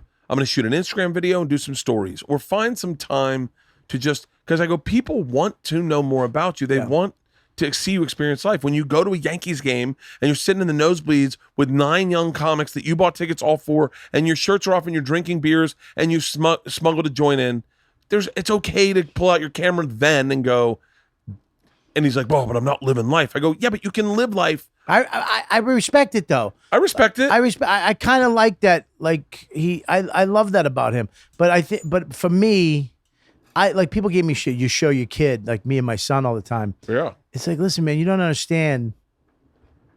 I'm a dad. I'm a fucking dad. Yeah. And I didn't think I was going to be a dad. I never had really a dad. You know what I mean? So for me to be a dad and have this kid and to have such a good time with him, I like I like doing it with him. I love putting him on Instagram. Look, I don't show my wife ever because she doesn't want to do it. Yeah. But me and my kid fucking around, it's okay with me. I like doing it. I have a fucking great time. That's why I love like your Instagram, because I see your family. I see you being a fucking silly asshole. And I'm like, yeah, I get that. That's what I like doing. Like we have, remember one time I put this thing up, we have, my son made us buy incredible outfits. I remember that. The family. Yeah. But mine doesn't fit. I could not stop. And I had this big camel toe. And I had my fat was ripping out of the sides. And I remember we would come home and we'd all have to put these on and fucking fight crime in the house. Yeah. As the Incredibles. Yeah. And he'd be Dash and I'd be fucking, Mr. Incredible. And I remember putting that on the internet one time and people fucking loved it. But there was some people like, dude, what the fuck are you doing? It's like, you're not for me. Yeah. You're not me. I get it. You're cool. I'm not cool. Yeah. I'm not fucking cool. That's what Quinn said that. Cool's the enemy of funny. Yeah. Cool's the enemy of funny. To me. I believe that. For me too. I think being like, I could be cool. I could be, what's up? How you doing? Bert, or I could be with my family. I need to do that silly shit. Yeah. Yeah. I don't have a problem. I don't have a problem sharing my life. I really don't. I know for a fact it's what I enjoy. Yeah. Like when I start stories, if I see a comic in the car with their assistant doing bits to their assistant, I disconnect a tad bit. Yeah. But if I see you at your house, all right, we're getting ready for winter. I'm getting the backyard ready for winter. Yeah. I get really excited. I go, ooh, like, tell me more about that. Like, yeah. Like, there's certain things I dig. The first guy I followed on Instagram that really kind of changed it up for me was this guy, Adam Greentree. And he documented himself hunting in Utah, I think, and then looking for these elk. And I got so emotionally involved in the story. Yeah. And I was like, why am I so into it? And then I heard this guy, Casey Neistat, talk, and he said, it's because you're telling a story. You're doing an arc. You're going beginning, middle, end. Like when you go in and you go, all right, Max and I are building a fucking fort in the backyard. Yeah. I watch that. Jay Larson does that too. Yeah, he doesn't do it as much on Instagram stories, but he does like these, like, all right, I'm building a table today. I'm making limoncello. Yeah. Like those things I get a kick out of, Yeah. When Rogan does, hey guys, I'm reverse searing elk tonight, I get my dick gets hard. I go, yeah, it's a weird thing. Like you're like, when he gets a fucking skillet. Yeah. And he's like, all right, so I smoked it for 420 and I'm going, okay. And then I'm like, babe, I'm going to try reverse searing steaks tonight. And she's like, what the fuck? Who did you watch do that? And I go, nobody. I didn't watch anybody. Yeah. I'm my own man. Yeah. I went and got an iron skillet because of that too. Oh, dude. You got to fucking prep it. He told Hardcore, I mean, I guess Secret Time it's going to be out there, but Ari and I wanted to we wanted to cook. One night we were going to have a barbecue at his compound and we're like, do you have like elk steaks we can cook? And Rogan's like, guys, it's a lot more complicated. It's a reverse sear. And then I couldn't say it, but I wanted to go, Joe, I've seen you do it online about 4 times. I've also now Googled it. I think I'd like to take a shot at it. Yeah. I don't know. Yeah. It's a weird thing, but you know what I started doing in life now too, is I started doing other things like camping and when going you guys to the did woods. that camping trip. Yeah. I think I texted you and I go, I can't get enough of this. Yeah. Cause it was so cool. Yeah. It was like I'm getting to see a side of all these guys I know. Yeah.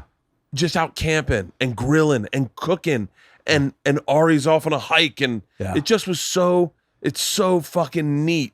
Yeah, one of the great times that we had, we went, me, Ari, and Joe List just went up a mountain and went down the other side of it, up in the Catskills. Yeah. And it's called primitive camping. So it's not a campsite. It's just sites that so there's nothing for 4 hours. And we were on this lake called Echo Lake. And it's all beavers. Yeah. So all the trees are eaten. It looks like a movie. Yeah. And then they have these little sites that other campers made. So you got to kind of go and find a little spot to make a camp. And you have to find wood. You have to hang a bear bag. And Yeah. we went up and we camped. And when the sun goes down, there's something that happens. Because there's nothing. Yeah. You can't leave. Like if you have to leave, it's a 4 hour, 2 up, 2 down. If someone gets hurt, it's 2 up, 2 down, 2 up, 2 down, back. It's 8 hours. It's a day. There is a very immediate sense of vulnerability when you get in those situations. You get scared for around 10 minutes. And then once you deal with the fact that you can't change this, like it's just us right now. Yeah. I'm here with Joe List and Ari Shafir. Like, that's it. And I remember we hung out, we cooked, we had dinner, we talked, and I jumped in my tent, and then they were hanging out talking, and then you hear the zipper zip zip, and everybody gets in their tent, and it's around 1:30 in the morning, and then a pack of wild coyotes came through, and they were like 50 fucking feet away, and it sounds like someone's being murdered. Sounds like somebody's murdering a dog. Yeah. And it was the scariest thing in my fucking life. Because there's no way out of it. If they come, we have to fight coyotes or whatever. Cool.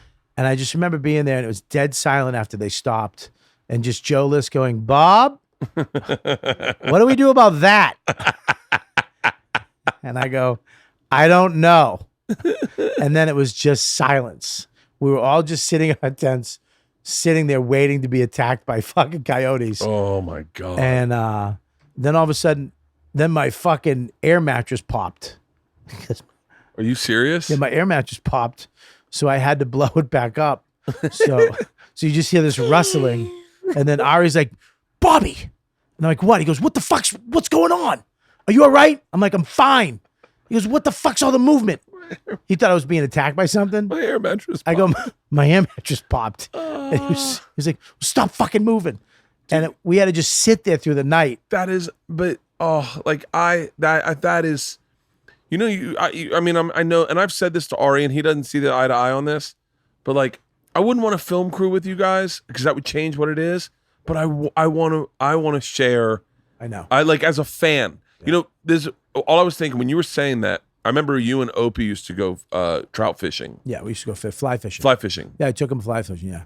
And I remember being so, I don't know the right word, but so intrigued by that. Yeah. Going like, and you would shoot just little clips of videos. It wasn't a lot. Yeah. And I was like, I would be so intrigued. Here's the deal. We all mock the Kardashians, how they put their lives out like that. Yeah. But we're not fans of the Kardashians. Right. If you were a fan of the Kardashians, then I imagine that when you saw a new episode, you're like, "Oh my God, I can't wait to see what my girls are into." Yeah. And so I think we can mock guys like me and you will put everything up on Instagram. Yeah. And we're willing to take the mockery. We're willing to let you bust our balls about it. I don't give a fuck. But if you are a legit fan of what we do, then as a fan, you're going like, "Oh, shut the fuck up." Like I had so many people hit me up when I started growing pot plants. And they were like, "Oh," and I was like, it changed the way I looked at it. I was like, "Oh yeah, you can just, not everything has to be your family. You can have like little projects like you do." Yeah. Where you're like, "Oh, I'm gonna fucking," like anything you do around the house, I'm like, I can't get enough. I go, I want to see all his tools. Yeah, like, no, I got shit like Norton when I started fly fishing. Yeah. Because I fell in love with fly fishing. And as comics, I guess we're not supposed to do that. I guess we're just supposed to be comics. Anytime we show any skin that the armor was protecting, yes, other comics go, "I see vulnerability."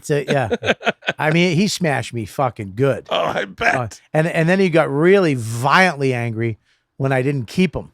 because I catch and release. I never really keep the fish. I just catch them. He goes, well, what the fuck? He called me a lip herder. He goes, you just hurting lips, you fat piece of shit. And I got so much shit for it.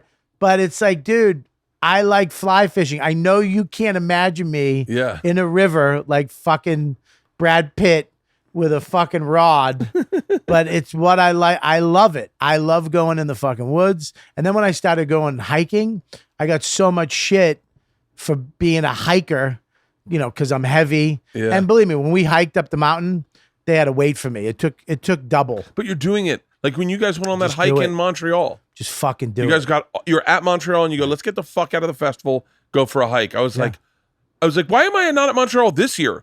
That's what I needed was a fucking hike. Yeah. To break up the monotony of booze guzzling. That's why I love Ari. That's why he's one of my favorite people. Because I was like a couple months ago, I go, dude, let's go fly fishing. And he was like, okay. That's it. No, what the fuck? Why would we do that? Blah, blah. He's like, okay. He met me at my house. We drove up. Ryan Hamilton rented a house, a little tiny house on a river. Really? And me and him drove up there. We jumped in a river. He never fly fished before.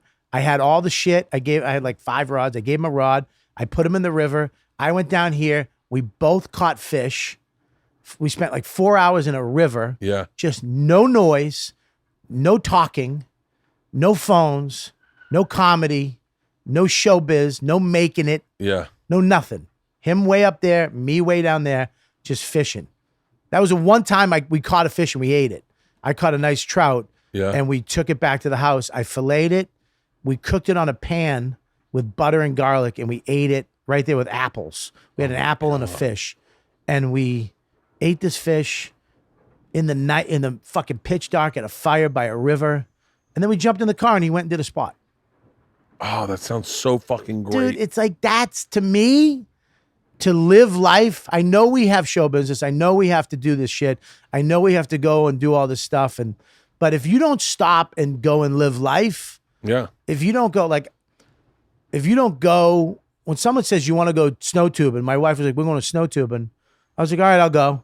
Yeah. And I went, I broke my fucking ribs and it was a disaster. Yeah. But it was such an epic weekend of just not doing this shit, not doing it. You know what I mean? And I think if you don't do that shit, you're going to fucking someday at the end of this, you're going to be like, what the fuck did I do? I did comedy for 30, 40 years. I just did shows and I hung out with comics and, you know, I love that I can fly fish. I love that I know how to build shit. I love that I grow tomatoes and zucchinis and strawberries.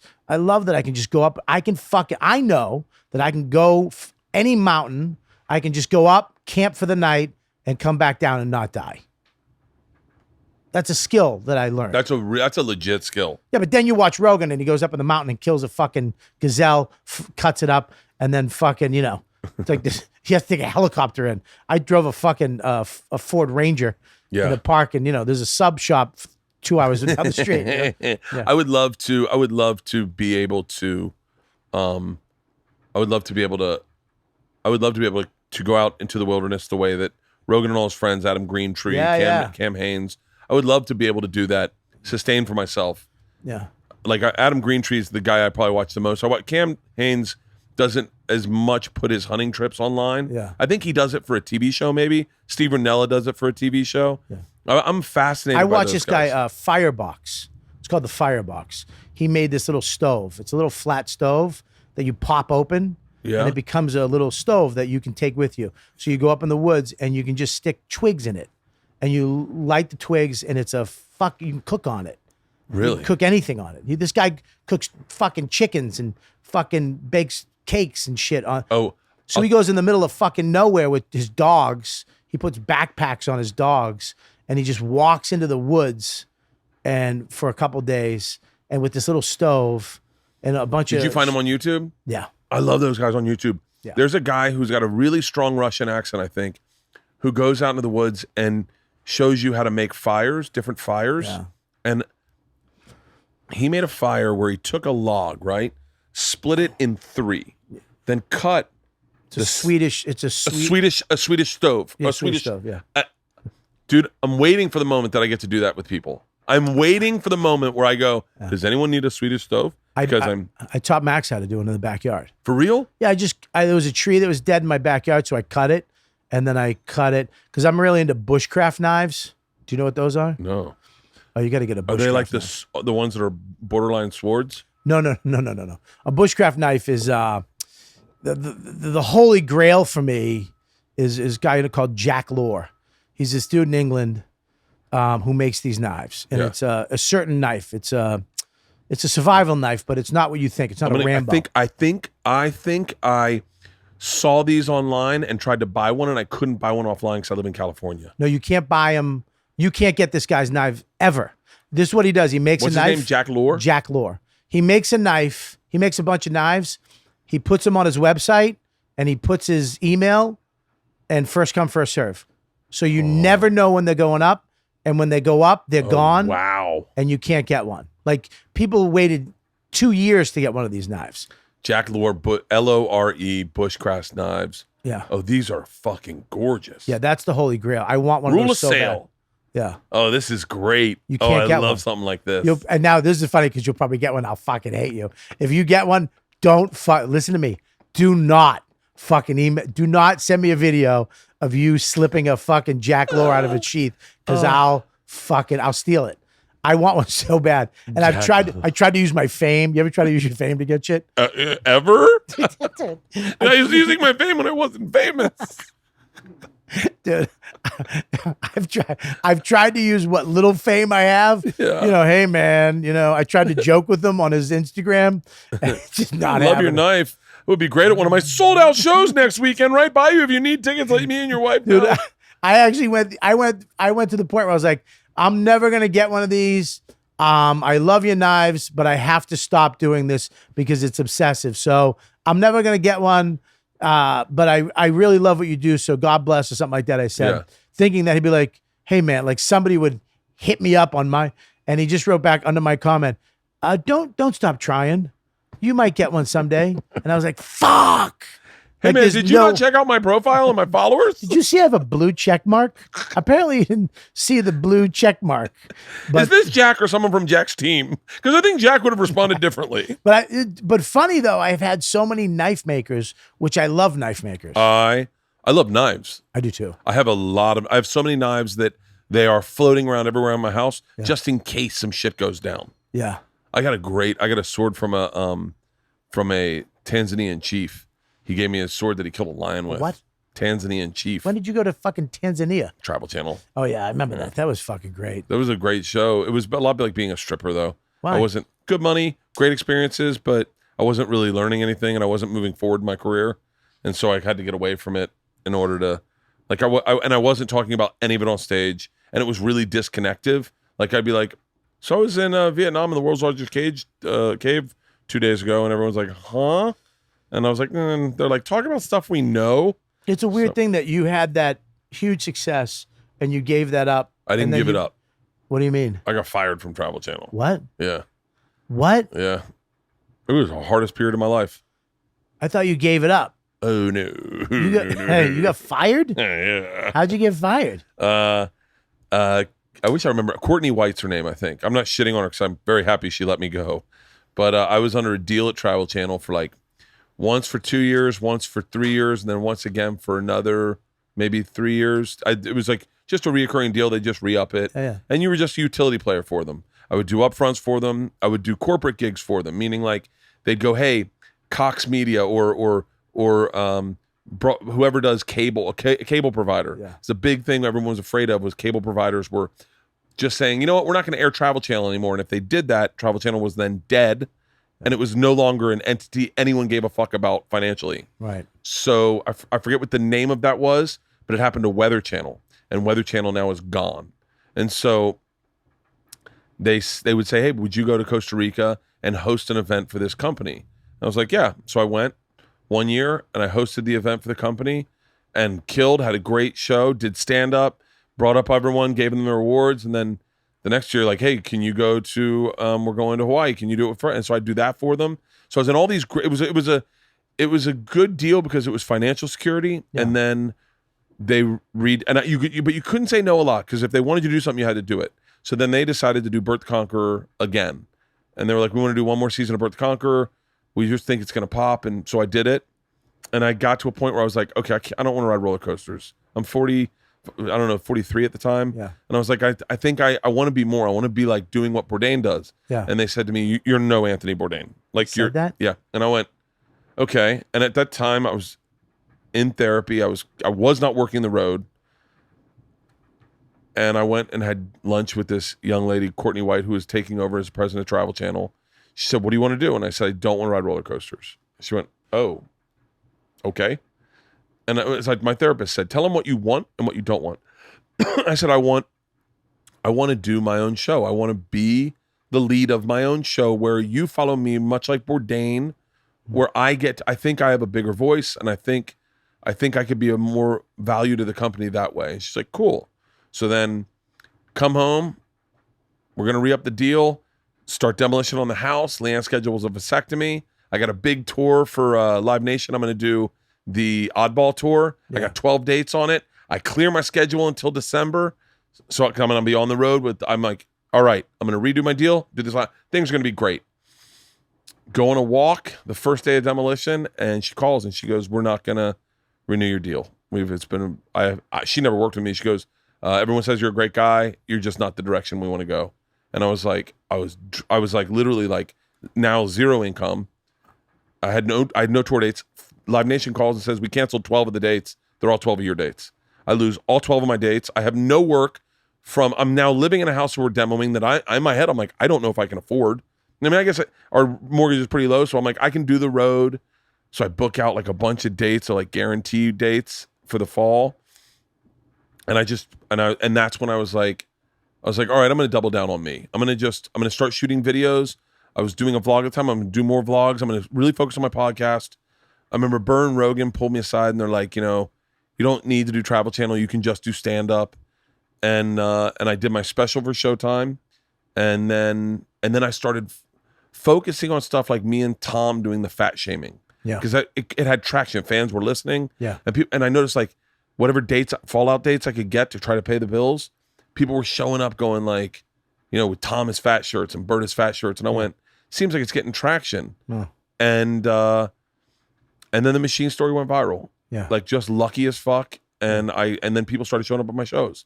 And then I started going, all right, all the shit I'm doing right now, I was like, fuck Travel Channel, all this Instagram, YouTube, podcast stuff. Yeah. That's me.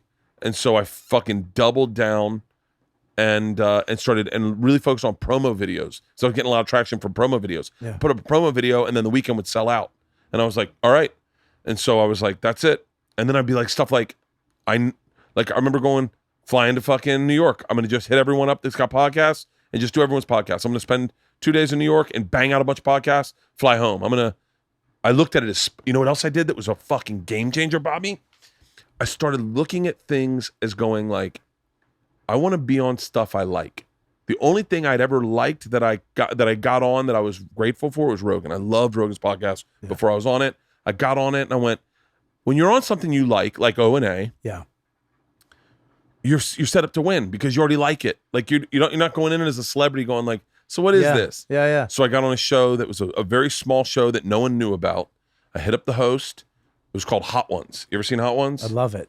I found it before anyone. Yeah. I started tweeting about it obsessively, going, like you are with Jack Lure. The show's awesome. Sean Evans hit me up. He was like, dude, you're our first celebrity fan. And I was like, what? And he was like, anytime. He goes, we don't have comics on, but if we ever get comics on, I want you on. Yeah. And I was like, deal. You're like literally right after that, they called me up and they're like, hey, we want you on Hot Ones. Game changer. Called up Jesus and Miro. I love your show. I'd love to be on it. I'm obsessed with it. Yeah. Come on in. Did Jesus and Miro. I love Burr's appearances on Conan. I was like, hit up Conan. I'd love to come on. Do Conan. They're like, will you tell the machine story? Fuck yeah. Do Conan. Right. And so I started looking at things where I remember by the time I go, I love the shed. Can I do the shed? And you're like, yeah, but it's on my Patreon. You better be to do my podcast, but I can always put you on a shed. I was like, done. Tell me when, I'll fly out. I started looking at the business as going, I want to find things that will spike me where it's a show I already love, that I know I like, that I know my fans would like, that would integrate. And then I remember Cigar going, all right, what are you doing? And I was like, dude, I'm just finding shit I dig and getting into it. And there was this guy, H3H3 podcast. It is a fucking humongous podcast. Right. It's huge. It's fucking huge. And I found it. I loved it. I reached out to him and I was like, let me know how I can. And then all of a sudden he changed his business model and was like, I'm moving to LA. I'm starting a podcast. I go, let me be your first podcast. And he was like, deal. Yeah. And then I go, let me get you Tom Segura. Let me get you Bill Burr. Yeah. Tell me who you want me to get. I'll get you all. And he was like, are you being serious? I was like, fuck yeah. I was like, cool people should find cool people and work with cool people. Yeah. And that was my business plan. I was like, fuck television. I'm never doing television. Travel Channel called me up. And they're like, we'll give you any shot. I was like, nope. I don't want. They called you back after I don't know. Courtney White, I think, got transitioned into like food or Good DIY word. Transition. Good word. Yeah, and the new president, Discovery, bought them, and they called me up. My Netflix special is about to drop. Talk about how fucking great this must have felt. By the way, shout out to Matt Butler, because Matt Butler's the greatest. Matt Butler calls up and he goes, please let us take you to dinner and try to convince you to do a show for Travel Channel. Yeah. And I was like, done. So went to dinner with him and he was like, I know we're not going to get you because I think things are going to change in your career, but whatever show you want to do. And my thing at the time was I was obsessed with owning my content. I wanted to own whatever I had so I could put it on Instagram, on YouTube, right, and build my brand that way. Yeah. And they just weren't there. And Matt Butler called me the other day. He's like, all right, we're still in, whatever you want. Right. But for me right now, this moment is better than any TV show I've ever done, any late night appearance I've ever done, any stand-up I've ever done on TV, not Netflix, obviously, but like TV, because I know that people listening to this are engaged and going like, God, this has been a fucking hilarious, deep conversation with two people that have known each other for fucking 20 plus years. Like, and this is more value to me in the business. Yeah. Is finding, like, I have a fucking red eye tonight. And normally I would, but Bobby Kelly, I go, oh, fuck yeah. Move our flights to the late one. We'll have a rough morning, but that's value for me, you know, like, and I think it's a great story, dude. I mean, that's a fucking, when I hear that shit, when I hear failure or Bobby's firing, such bad failure, I can't tell that makes me, that's the shit I love to hear. Do you want to hear the worst of it? This is like secret time, gossip. Yeah. I get fired. We're doing demo in the house. I cancel the vasectomy. Yeah. I come back. Segura calls me and he goes, hey man, giving you a heads up. They're canceling some of the dates for the funny oddball. Yeah. And I said, really? Segura's on all of them. He's on every single one. Yeah. I'm on 12. Maybe I'm less than 12, but I'm on 12. And he goes, just giving you a heads up so you can protect yourself. And I go, what do you mean? And he goes, well, like to make sure you get a guaranteed pay or whatever. They, you don't have to worry about flights. I go, hold on, I paid for my flights. He was like, what? He was like, yeah, I paid for my flights on my hotel. And he goes, they didn't cover that? And I go, no. And he was like, well, make sure you get paid regardless. I go, I'm losing money. And he goes, wait, what are you getting paid? And I told him, and he told me what he was getting paid. Oof. Whew. Let me tell you something. That's when you know you have a friend. When he was like, I remember him going, all right, because I told him when I was getting paid, and he goes, okay, this can't fuck us up as friends. And I was like, okay. And he told me, and I was sitting right there, and I remember I had the phone on the desk, and I went from talking to him to hands on my knees, looking at the ground, going, where the fuck are you in your career, Bert? Like, where the fuck, like, and not shitting on Tom. In my head, I'm like, he was like, I'm buying a house. And like, I'm all happy for his success.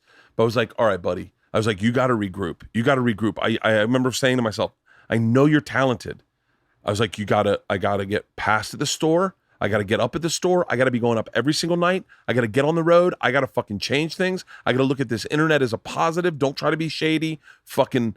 And I was in therapy. Going twice a day on Skype, just going like, it was this sense of mourning, of loss, of failure, of like that's fucking nuts. I remember like I was the lowest I've probably ever been in my career. That's good to hear, man.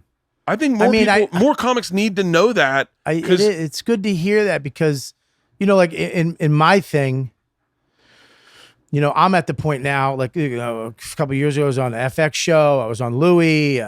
Things were fucking taking off. Everything was great, and it goes away in a day. Like it goes away. One thing can make it all go away. Dude, I was on Louis. I was like one of the only regulars. Yeah. And then, you know, I mean, he has the hand of God. Literally do a show. I mean, and would do shows. And I love that show. I love Sex and Drugs I was doing. I mean, I loved doing these shows. I loved doing TV. And I was being flown in first class and upfronts and shit. I was like, oh, good. I'm finally here. Yeah. I'm finally here. I waited a long time, but I'm finally here. I liked going to these events. I liked walking. I mean, people fucked it. I liked it. I don't give a fuck, man. When somebody flies you first class out to LA, puts you in a hotel, and then you're standing next to J-Lo, I'm like, this is what I've always wanted to do. I'm here. And in a night, it goes away.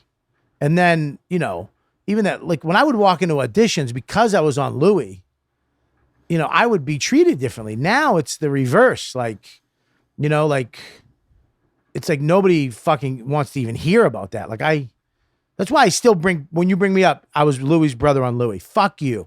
I love that show. Yeah. That show was great. Yeah. But it all went away in a night, dude. I remember when FX didn't pick up Sex and Drugs. Dude, I was riding that. You'd think you're riding this into the sunset. I mean, I get to, I'm playing the drums. I learned how to play the drums in 2 months. Yeah. I never touched a drum, and I'm playing drums on a show, and I'm doing all this. I was like, this is great. It all went away in probably under a year. It was all gone.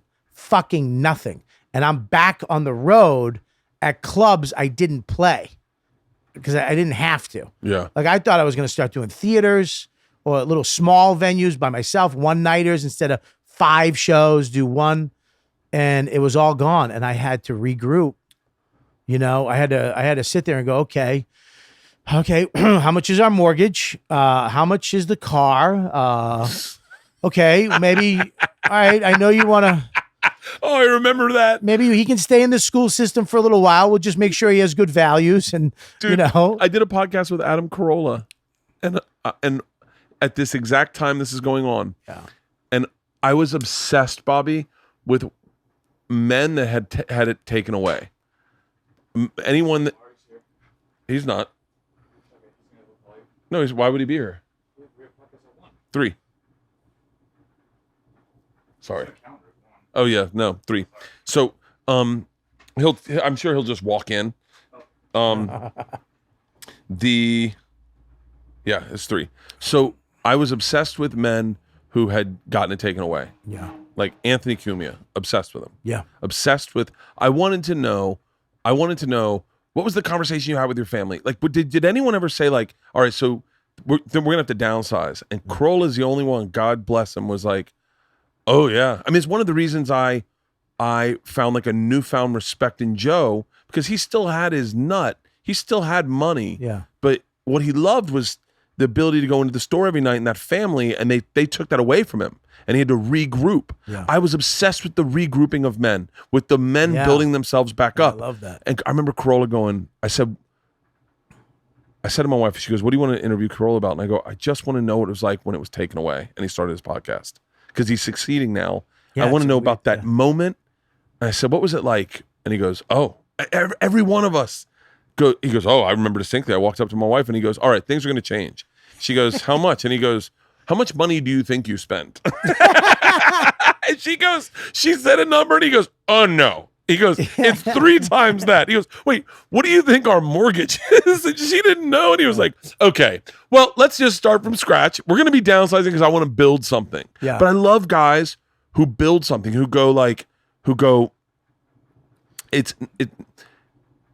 things have changed. I mean, my obsession became I couldn't allow anyone leverage on me. I couldn't allow anyone to say, we're not going to pick that up. Yeah. I couldn't allow that. And I said, I'm just going to do stand-up. I'm going to focus on stand-up. I'm going to pour everything into my stand-up. Yeah. And everything else is going to fall to the side. Yeah. A sitcom development deal, I actually don't want one. Right. I don't want one because I know that if I get one, then you can get me to go, I need you to cancel out these dates, and then you can take it away from me. I go, everything's got to be on my... I remember getting an offer to be a walk-on on a sitcom, and I just go, I don't think I want that to be my thing. Dude, I had this year, I mean, It was around a year and a half ago. I think it's been almost a year and a half, or maybe 2 years ago. It all got taken away. And I remember last year, Christmas, they called me up. They were like, "You want to play Santa?" And I had to because I need the insurance. You know what I mean? Oh, and look, it was a great movie, and the guy who's doing it was a passion project. He's great, but I'm sitting there going, "Fuck, man, I was on FX yeah, a year and a half ago." but that's because you're not to interrupt you about who you are, Yeah. and tell you who I think you are, but you're Bobby Kelly. You're not the fucking. You're an amazing actor, but you're Bobby Kelly first and foremost. And that's what I am attached to is Right. Bobby Kelly as a comic. And I think you need certain things to be taken away so that you focus on what was it that got you here in the first place. Yeah. Because you can be distracted by all the fucking sidebar shit in this business. Well, it's funny because I had to go back to like this Creeps with Kids tour that we're doing. It's fucking brilliant. It's like, okay, I got to go back to creating shit that, like you said, people can't take it away. No So one it's can. like, I want to go create, okay, I'm gonna look. There was a time where I was creating podcasts, like when I have the Riotcast is my network, right?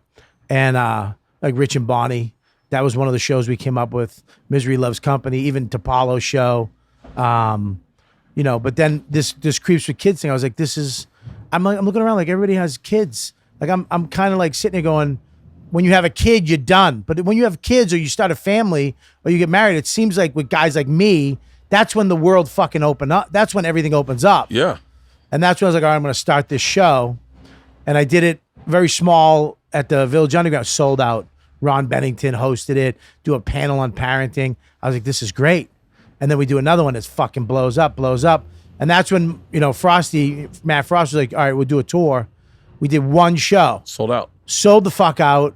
And now we have 20 shows that we're doing with these guys that I'm like, oh, that's how it fucking works. Yeah. Like now I'm doing, theaters Fridays and Saturdays with guys I love on a show that I love that I created that it's like, oh, you can't worry about the outcome. You have to worry about the doing it.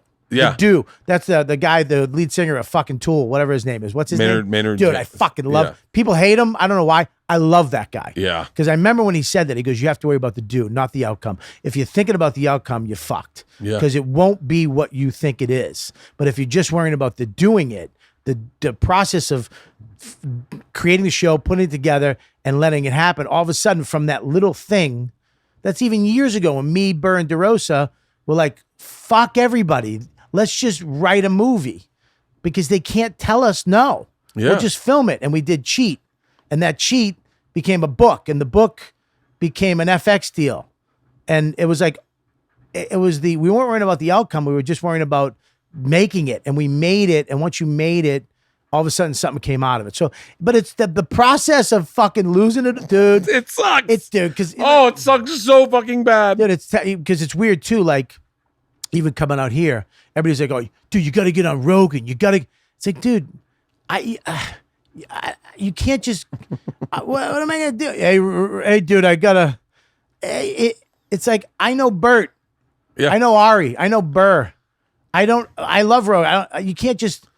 Like so when I was coming out here. But here's the funny thing: is last night I went to the store, didn't want to go, wanted to just stay in my room, be fat, and then I was like, I'm going.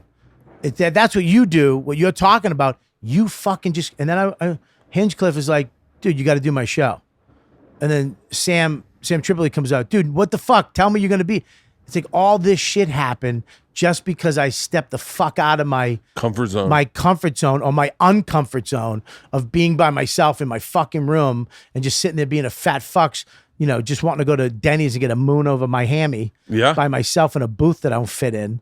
I said to myself when everything fell apart for me, I heard someone say a line that I wrote in my joke book. Yeah. And it was, make yourself uncomfortable.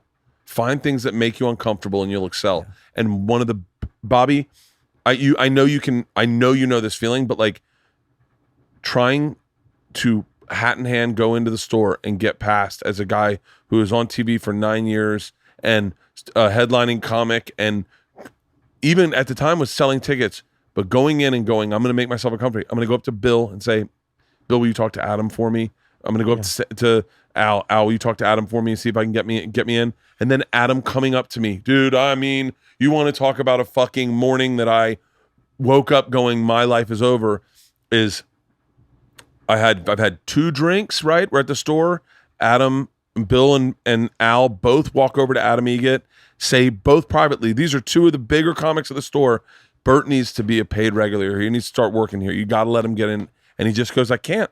I don't have room for a guy at his level right now. And he walked up to me and said, Bert, I apologize. I cannot make you a paid regular. Yeah. And I went, okay. And then you know me. I go right to the bar. I have another drink. I get in a car service. I go home. I wake up the next morning and I go, all right, Bert, well, you made yourself uncomfortable. Now you're a fucking dickhead. Now you can't even go there. now you're embarrassed to go there. Way to go, fuckface. And then I said, nope. Call up Sam. Call up all your friends who are doing produced shows and keep saying, hey, man, anytime you can get me on, please get me on. Do belly room shows. Do every show that is not in the OR. Do all of those. And I just kept doing it. I never asked again. I just said, I'm just going to be a working comic. I can be a working comic that isn't a paid regular. Yep. I don't need to be a paid regular. And then one night, Adam just came up. He was like, hey, man, it's way past your due. We need to make you a paid regular. I was at Montreal. I had bombed on stage at Montreal. I'm still in the fucking bottoms of my life. I had bombed on stage in Montreal, and my life was made. I was like, I'm a paid regular store. It worked. This make yourself uncomfortable shit works. Dude, I went there last night, and I'm looking at it. When I see them writing those names, because I follow them. Yeah. And I'm like, I'm not a fucking, what the, and yeah, Bob, you're not, because you don't go there. You don't fucking show up. I know, Adam. I love fucking. Yeah. I was so excited when he took over. I'm like, dude, you're the fucking thing. He's the best. You're the thing that makes this. You're doing the right thing. I love the. It's like all I had to do was get the fuck out of my stupid. Take a plane, rent a fucking hotel, and go to the store once in a while, and maybe it would have happened.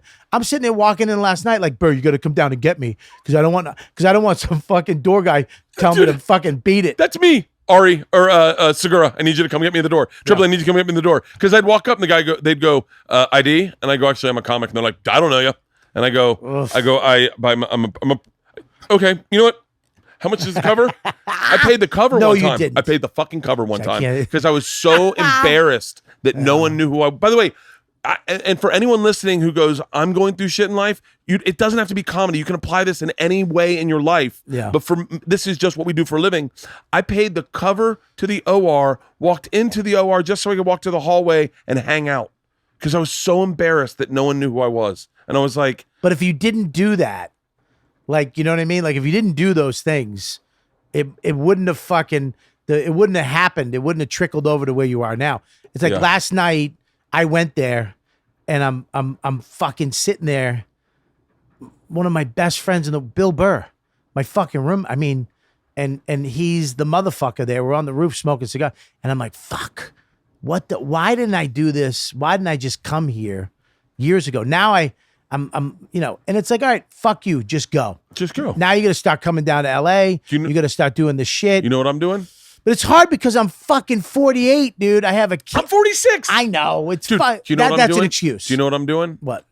In December, I'm moving to New York for maybe 2 weeks. Oh, good. Because your store is that's the cellar for me. Right. When I did the cellar, I walked in one night where I was this very recently, like a year ago, and Liz came up and goes, hey, you're going on. And I was like, oh, no, I'm just hanging out tonight. She's like, no, you're a comic, you're going on. And I was like, oh, no. She goes, no, you're next, so get ready. And I went, okay. I love Liz.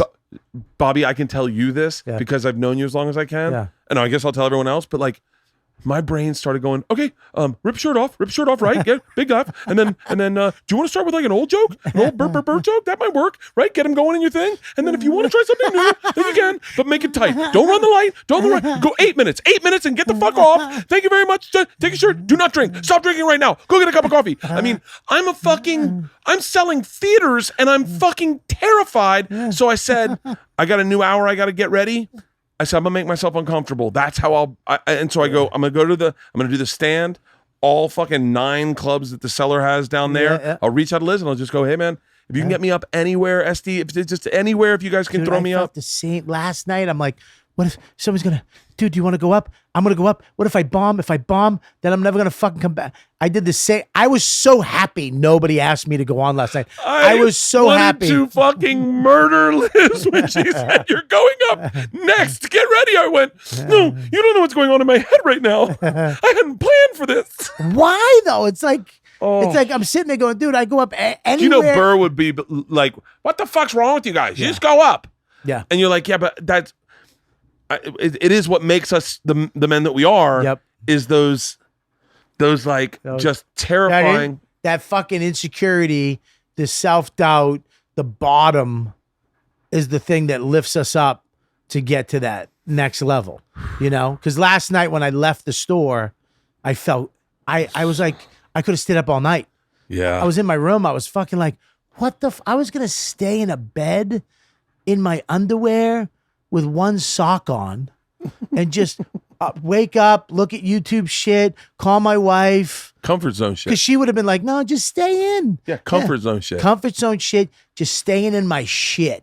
I love staying in my shit.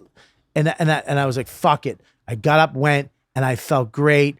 And I fucking saw everybody, said hi to a bunch of people. And look it, yes, I know I'm going to come back one time and I'll come back and somebody's going to fuck with me. I'm like, you cocksucker. I knew this. I'll bomb and be like, what the fuck? I know that's going to happen too. Cocksucker. You know what I mean? Yeah. But it is you know, that's, you going to the cellar is the same thing as me going to the store where I'm like, I'm fucking coming back. I have to go on at that club. If I don't go on at that club, I'm not a fucking comic. That's not accurate, but the cheat code to this. The cheat code's very, very simple. What's that? Text Sam, say, hey, I'm gonna plan a trip next time. You can have me out 2 shows. Yeah. Do a 2-show Tuesday when he's doing 8 o'clock and 10. I want to do both shows, so you know in your head, 2 shows. I'm gonna have at least one amazing show. Right. And text Sam, and Sam will be like, yeah, anytime. Yeah, Sam's a good guy. Yeah. What you really should do. This is the real cheat code. Is call Jeremiah. Say, Jeremiah, I'd like to do your new material show. Yeah. Call Sam, say, I'd like to do one of your 2-show Tuesdays. Yeah. And do all 3 of those. Yeah. And it'll be, I'm telling you, that's what I did. My first, like when I started come back, I'm going to make myself comfortable at this place. My therapist said, hey, I said to my therapist, one of my biggest goals, I want to be a guy that works at the store. And he goes, well, just so you know, in order to be a guy that works at the store, you got to work at the store. So you got to do whatever you can to be the guy that works at the store so that it's comfortable to you. And I went, oh yeah. So Jeremiah was great. He does a new material night in the belly room, which is no old material. Yeah. Everyone throws out subjects and you kind of riff. It's right up your alley. Somebody asked me to do a show at the belly room on Tuesday night and I said no. Was it the one last night? Yeah. It's Jeremiah's new fucking material. It's the greatest show ever. I don't know if it was last night. It might have been was last night Tuesday? Yeah. Jeremiah's new material night is the greatest show you'll ever do because there's a couple other guys do that same thing. Yeah. And they're fun to do because everyone's fake. Not everyone's bombing. Everyone's doing well, but it's not rehearsed well. So it's like laugh, silence. The audience gets it. Yeah. I mean that is how you do it. Organize your next trip out here with one of those Tuesday nights, and then know that'll be there.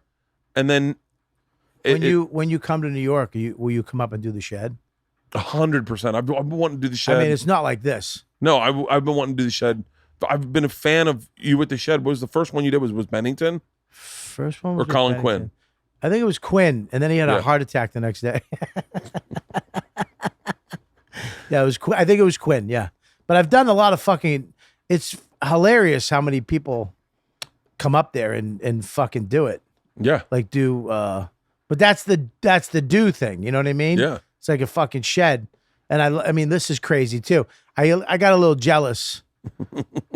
Because I did the shed and I remember I did all this stuff and I put these little shelves up with little trinkets and then I saw you doing this thing and I was like fucking the wall and the fucking all the shit. I mean, this is crazy. This is the best thing that ever happened to me, including the birth of my second child. This is awesome. This room is awesome. Yeah, this is great. I can't believe you got a new house. Yeah, I know. Yeah. I mean, you're gonna have to do this. Well, we're gonna build a legit podcast studio, and make it this like this. We know what to do. This is all lumber from a 200-year-old barn. Did your wife get it? What? Your wife found all the stuff? No. DIY Networks did this. Oh, really? Yeah, like a professional designer came in and did all this. Yeah, this is amazing. This is I remember the day this happened. The day they finished this, Travel Channel canceled the first season, the second season of Bert the Conqueror. They canceled it. Yeah. I didn't know they were going to re-up the deal, but they canceled it. We did the reveal. I knew I got this. Yeah. We did the show's canceled. I feel like I'm no longer working for Travel Channel. And I flew out that night and did Letterman and came home and I went, I'm good. Like I was like, I've never had a clean breakup. Like all my breakups have been like horrible. Yeah. But I was like, if that's how this ends for me and them, that's a clean break and I'm good. Yeah. This is I love this. That's the one thing about going home is that when you're home and you know that you got it, you're all right. If I had to, I could just do seller spots. Yeah. And pay my shit. I wouldn't be able to fucking have any tech or any new shit. I'd probably have to wear the fucking same sneakers. Yeah. My kid's gonna have to stay in the school and learn Spanish and fucking it's okay. I'm good. Dude, we got after that, after when things fell apart, Did you go to your wife and go, we good? First thing I said is, I go, can we afford this house? And she said, honey, if we can't afford to live in LA.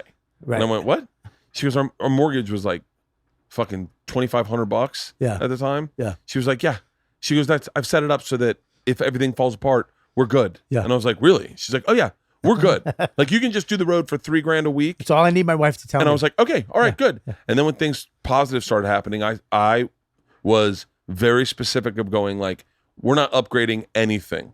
Like, and we got a business manager right after that. Or we had a business manager already. Right. And I was like, I don't want to upgrade anything. Yeah. If we decide to upgrade, I want to be in a place where it won't affect us if everything goes away. Yeah. And they're like, okay. Yeah. And so then we just sat on, it's also Burr was like, dude, stockpile cash, pay off fucking everything, make it so they can't take it away from you.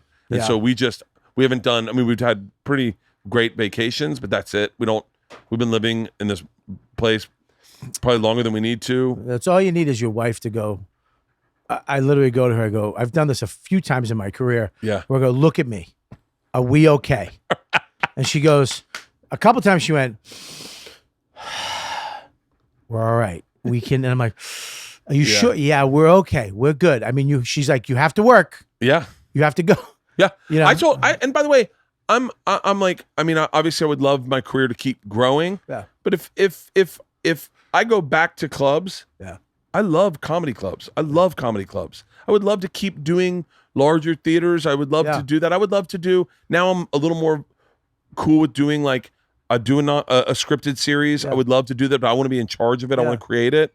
But between Something's Burning, the podcast, Two Bears, One Cave, and the road, I can keep plates spinning. Yeah, and I don't have to I don't have to tour like crazy. I just figure make hay while the sun shines. The one thing I did in the last couple of years is I don't work clubs I don't like.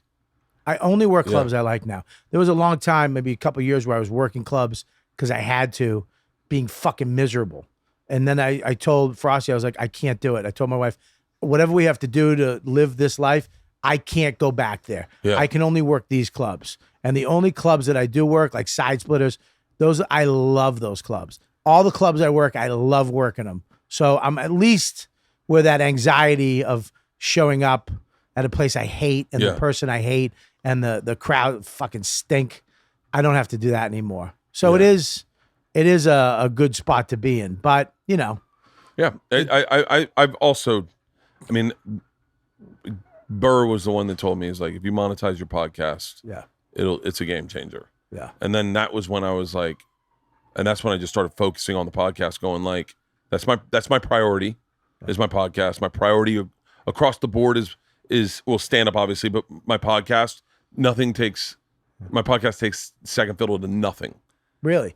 Oh, like I remember I got offered a hosting gig and I did the math of it and I was like, I think you're paying me less than I make on my podcast. Really? And they were like, no, that's impossible. And I was like, no, it's not impossible because there's no middleman. Agents and managers and lawyers don't get. It's just me and my ad rep. It's so funny because my podcast, the way it's structured, is not just me. Yeah, It's you all- have overhead. Well, it's like, it's weird. I started, it was me and DeRosa. Because Burr's podcast, his first podcast is me setting up his podcast. No, I didn't know that. His first ever episode is like a 3-minute episode of him going, Dude, Bobby's hooking up my podcast. It was a thing where you call a answering machine service. I remember this. I remember you used to call Colin on the phone and put it on MySpace. I used to love those. Yeah. No, it was great. We were I doing used these. to fucking love those. We had 20,000 listeners. It was Madonna, Dane Cook, P. Diddy, and then us. Yeah. It was like we were the fourth in line on downloads. I got one of those, but I couldn't. I never got the balls because it was just me. Yeah. I never got the balls to do it because There's a guy offered us 5,000 each to do it, this podcast professionally, and Colin on the phone because he's such a psycho. The guy's like, "Hey guys, he's like, yeah, I don't want to do it," and the guy goes, "What?" He goes, "Can I just sell you on?" He goes, "Nah, not interested." I go, "Colin, just let him talk." He goes, "I don't want to do it. I don't want to do podcasts or whatever this is." And he goes, "I'll talk to you later." And he just hung up. That was the last episode we ever did. Times I've told Colin, please just bring back Tough Crowd as a podcast. He won't. I know, and I go, and that's the thing that I got obsessed with was, and I have to once again, and I not to that we're sucking Burr and Rogan's dick on this podcast, but I got to credit Burr was he was all things comedy, and he was like, tell me what you want to do. Yeah. I said, Tom said it, Bert, you should do that cooking show you had the idea of. And we were all sitting in this one room with the kitchen where we shoot it now. And Bert goes, you got a cooking show? And I said, well, not really, but I think we could do one. And he goes, let's do it. He goes, what date can you do? Tom, what date can you do? And Tom goes, I can do next Friday. Bert goes, I can do next Friday. Can we get that ready? And they were like, yeah. And they're like, all right, we're doing a cooking show. Yeah. If it wasn't for Bill Burr just being the guy to go do it, I would never be doing Something's Burning. Yeah. And Something's Burning is once again, it's like one of those things that it's like, it doesn't have to be, you don't have to have the campground, one big fire to heat the campground. You can set little fires everywhere. Yeah. And if you see one going out, just feed fuel to it. Yeah. And it's one of those things. Something's burning, Two Bears, One Cave, Bertcast. Yeah. And then, I think fucking when you don't need the industry, Colin doesn't need the industry. Yeah. He does, but he doesn't need to do it. He doesn't, he did Cop it. Show though. He did it. Cop Show was so fucking funny. He's releasing it now on his Instagram. I watch it. It is so fucking funny. I can't believe it didn't get picked up. I can't believe it didn't either. I can't believe it didn't get fucking picked up. I wish he would do it. I wish somebody would step up and do Cop Show again because it's one of the funniest shows on fucking TV. On the internet. Colin's a fucking Colin. You get.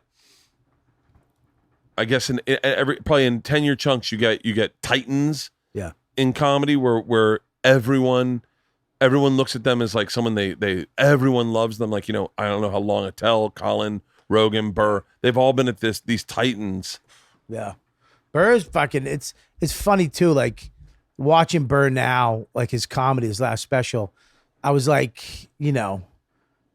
fuck dude. Like it reminds me when Patrice turned the corner because Patrice was always funny. Yeah. But there was when he turned the corner, there was a part of Patrice that was so self-sabotaging that he'd go up and do a set and he'd just start talking about putting thumbs in girls' asses. Yep. And you'd be like, that's not your best material. We find it funny, yes, but you're so much, your best material, you're not doing your best material. Yeah, I remember I did a co-headline show with him when he became Patrice. Yeah. We were in, I don't know where it was, Atlantic City. It was co-headlining, both on the poster.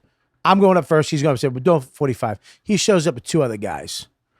And he goes, they're going on. I'm like, who the fuck are you? The fuck? This is a co-headlining. Yeah. This is my show. I'm pulling that ego shit. Yeah. He's like, Bobby, shut up. They're just going to go on. That's it. And I was like, fine. They're going on fucking, after me or whatever, some shit like that. So I went up. I did my shit. I murdered. Yeah. And then he went up and it was something different. Dude, something happened. I was in the back of the showroom watching him go up, and the hour he did was something It was different. I was like, I went up to him. I apologized right after the show. I went, listen, man, I'm sorry. I go, it was your show. Yeah. Whatever the fuck that was, dude. This was your show, and he kind of knew it. He was like, dude, shut the fuck up. They're going on. Yeah. And I was like, whatever the fuck that was you just did, dude. You're on the next level. You're amazing. I think Opie and Anthony gave him an opportunity to work out ideas. Yeah. That he wasn't allowed. I've thought waxed poetically in my mind about Patrice a lot, but I think Opie and Anthony was such a great hang for you guys. Yeah. He used it in a way to throw out concepts and ideas and find inklings of things that became, like, especially like even like his, what would be considered topical stuff, the way he'd work, it was so conversational. Elephant in the Room, I think, has to go down as one of the top 10 comedy albums, specials ever done, without a doubt. Yeah. To this day, when I watch it, I laugh hysterically. And he goes out with crowd work. Thank you to the audience participation. We got to put those titties in the front row. What about Tutuli? Was that fucking Tutui when he talked to the African dude? His name was I forget. Tuli. Yeah. He goes, "What's your name, man?" He goes, "Tuli." He goes, "What, motherfucker? You African?" And he talks about his name, but Patrice, and they wanted to name him like Mutumba. His mother wanted to name him fucking some African name. Oh. Yeah, he's one of the funniest. Dude, my belt buckle right now is murdering me. All right, let's wrap this up. How long have we gone? Oh my God. Oh my God. 2 hours and 25 minutes. Yeah. Seems like nothing. Dude, I got to stand up my fucking belt buckle. Yeah. Well, let's wrap it up. I'm gonna go eat some lunch, and then I'm gonna get a drinking podcast with Ari. Oh, your mother's fuck. Do you ever undo your belt buckle? Yeah. Oh, and it hurts. It That's why I stopped wearing stings. jeans on planes. You don't wear jeans? What do you wear? Sweatpants. Hold on. Cigar has this great sweatpant hookup that we wear, and they're really classy looking, and they look like slacks, but they're really good looking sweatpants. You know what my dream is? What? To get a suitsy. What's a suitsy? You don't know what a suitsy is? No. It's a suit made of sweatpants material. But when you put it on, it looks like you're wearing a suit. But it has a zipper, and it's a onesie. Listen to me. It's a onesie, but it's Is this a a real suit. thing? I'm Googling Dude, it right now. Suitsy. I want a suitsy so bad. Because you have to go to these fucking weddings where you wear a suit and tie. I want a suitsy. It has a zipper in the front underneath the buttons. So it looks like you're wearing a tie and a shirt. Oh, fuck. I'm getting one of these immediately. A suitsy? That and a Jack Lore knife. Dude, don't get it. You know what I'm going to do? I'm going to have, there's a PJ Hunt. He's a great knife maker. Yeah. I'm going to see if he'll make you a bushcraft knife. Oh, fuck. Yes. I'll get you a nice bushcraft knife. So I'm coming out in December. We'll plan it. We'll do the shed. It's gonna be cold. We'll smoke cigars. That'll be great. We'll have hot chocolate. What are the Creeps with Kids dates? Creeps with Kids. Creepswithkids.com starts in October. It's all East Coast right now. We're everywhere. We're in Reading, Pennsylvania, New Jersey, Boston, Chicago. We're heading down to Tampa because that's where Ron used to do radio. He was huge back then. God. So I think it's right now, it's around 20 dates. I think 16 of them are up on the website. We got more that are coming, but it's nice. Creepswithkids.com. Me, Ron Bennington, Rich Voss, the legend, and Jim Florentine. I just had Florentine on the podcast. It's one of the funniest shows I've ever fucking done. They called. They're like, "Hey, would you have Ron Bennington on your podcast?" I was like, "Are you being fucking serious?" I was like, "I'll fly out to him if you need me to." Yeah, he's the best. Ronnie B is the best. Everyone on that lineup's murderers. Yeah, you've got your mom's house or your mom's house. Yeah, my mom's house. You know what, dude? You know what, my dude? Mom's house. That's Cigar's podcast. Yeah, your mom's house. My mom's house. Get your mom's house. But dude, I could talk to you anytime. I'm being serious. Yeah. Talk to Tripoli. Talk to Jeremiah. Yeah, book a week. Come out. I podcast with you again in a heartbeat. Have a cigar. I'm gonna come back out, and when you come to New York, we'll fucking be working the cellar together. Oh, you'll see me nervous. I know. I love you, buddy.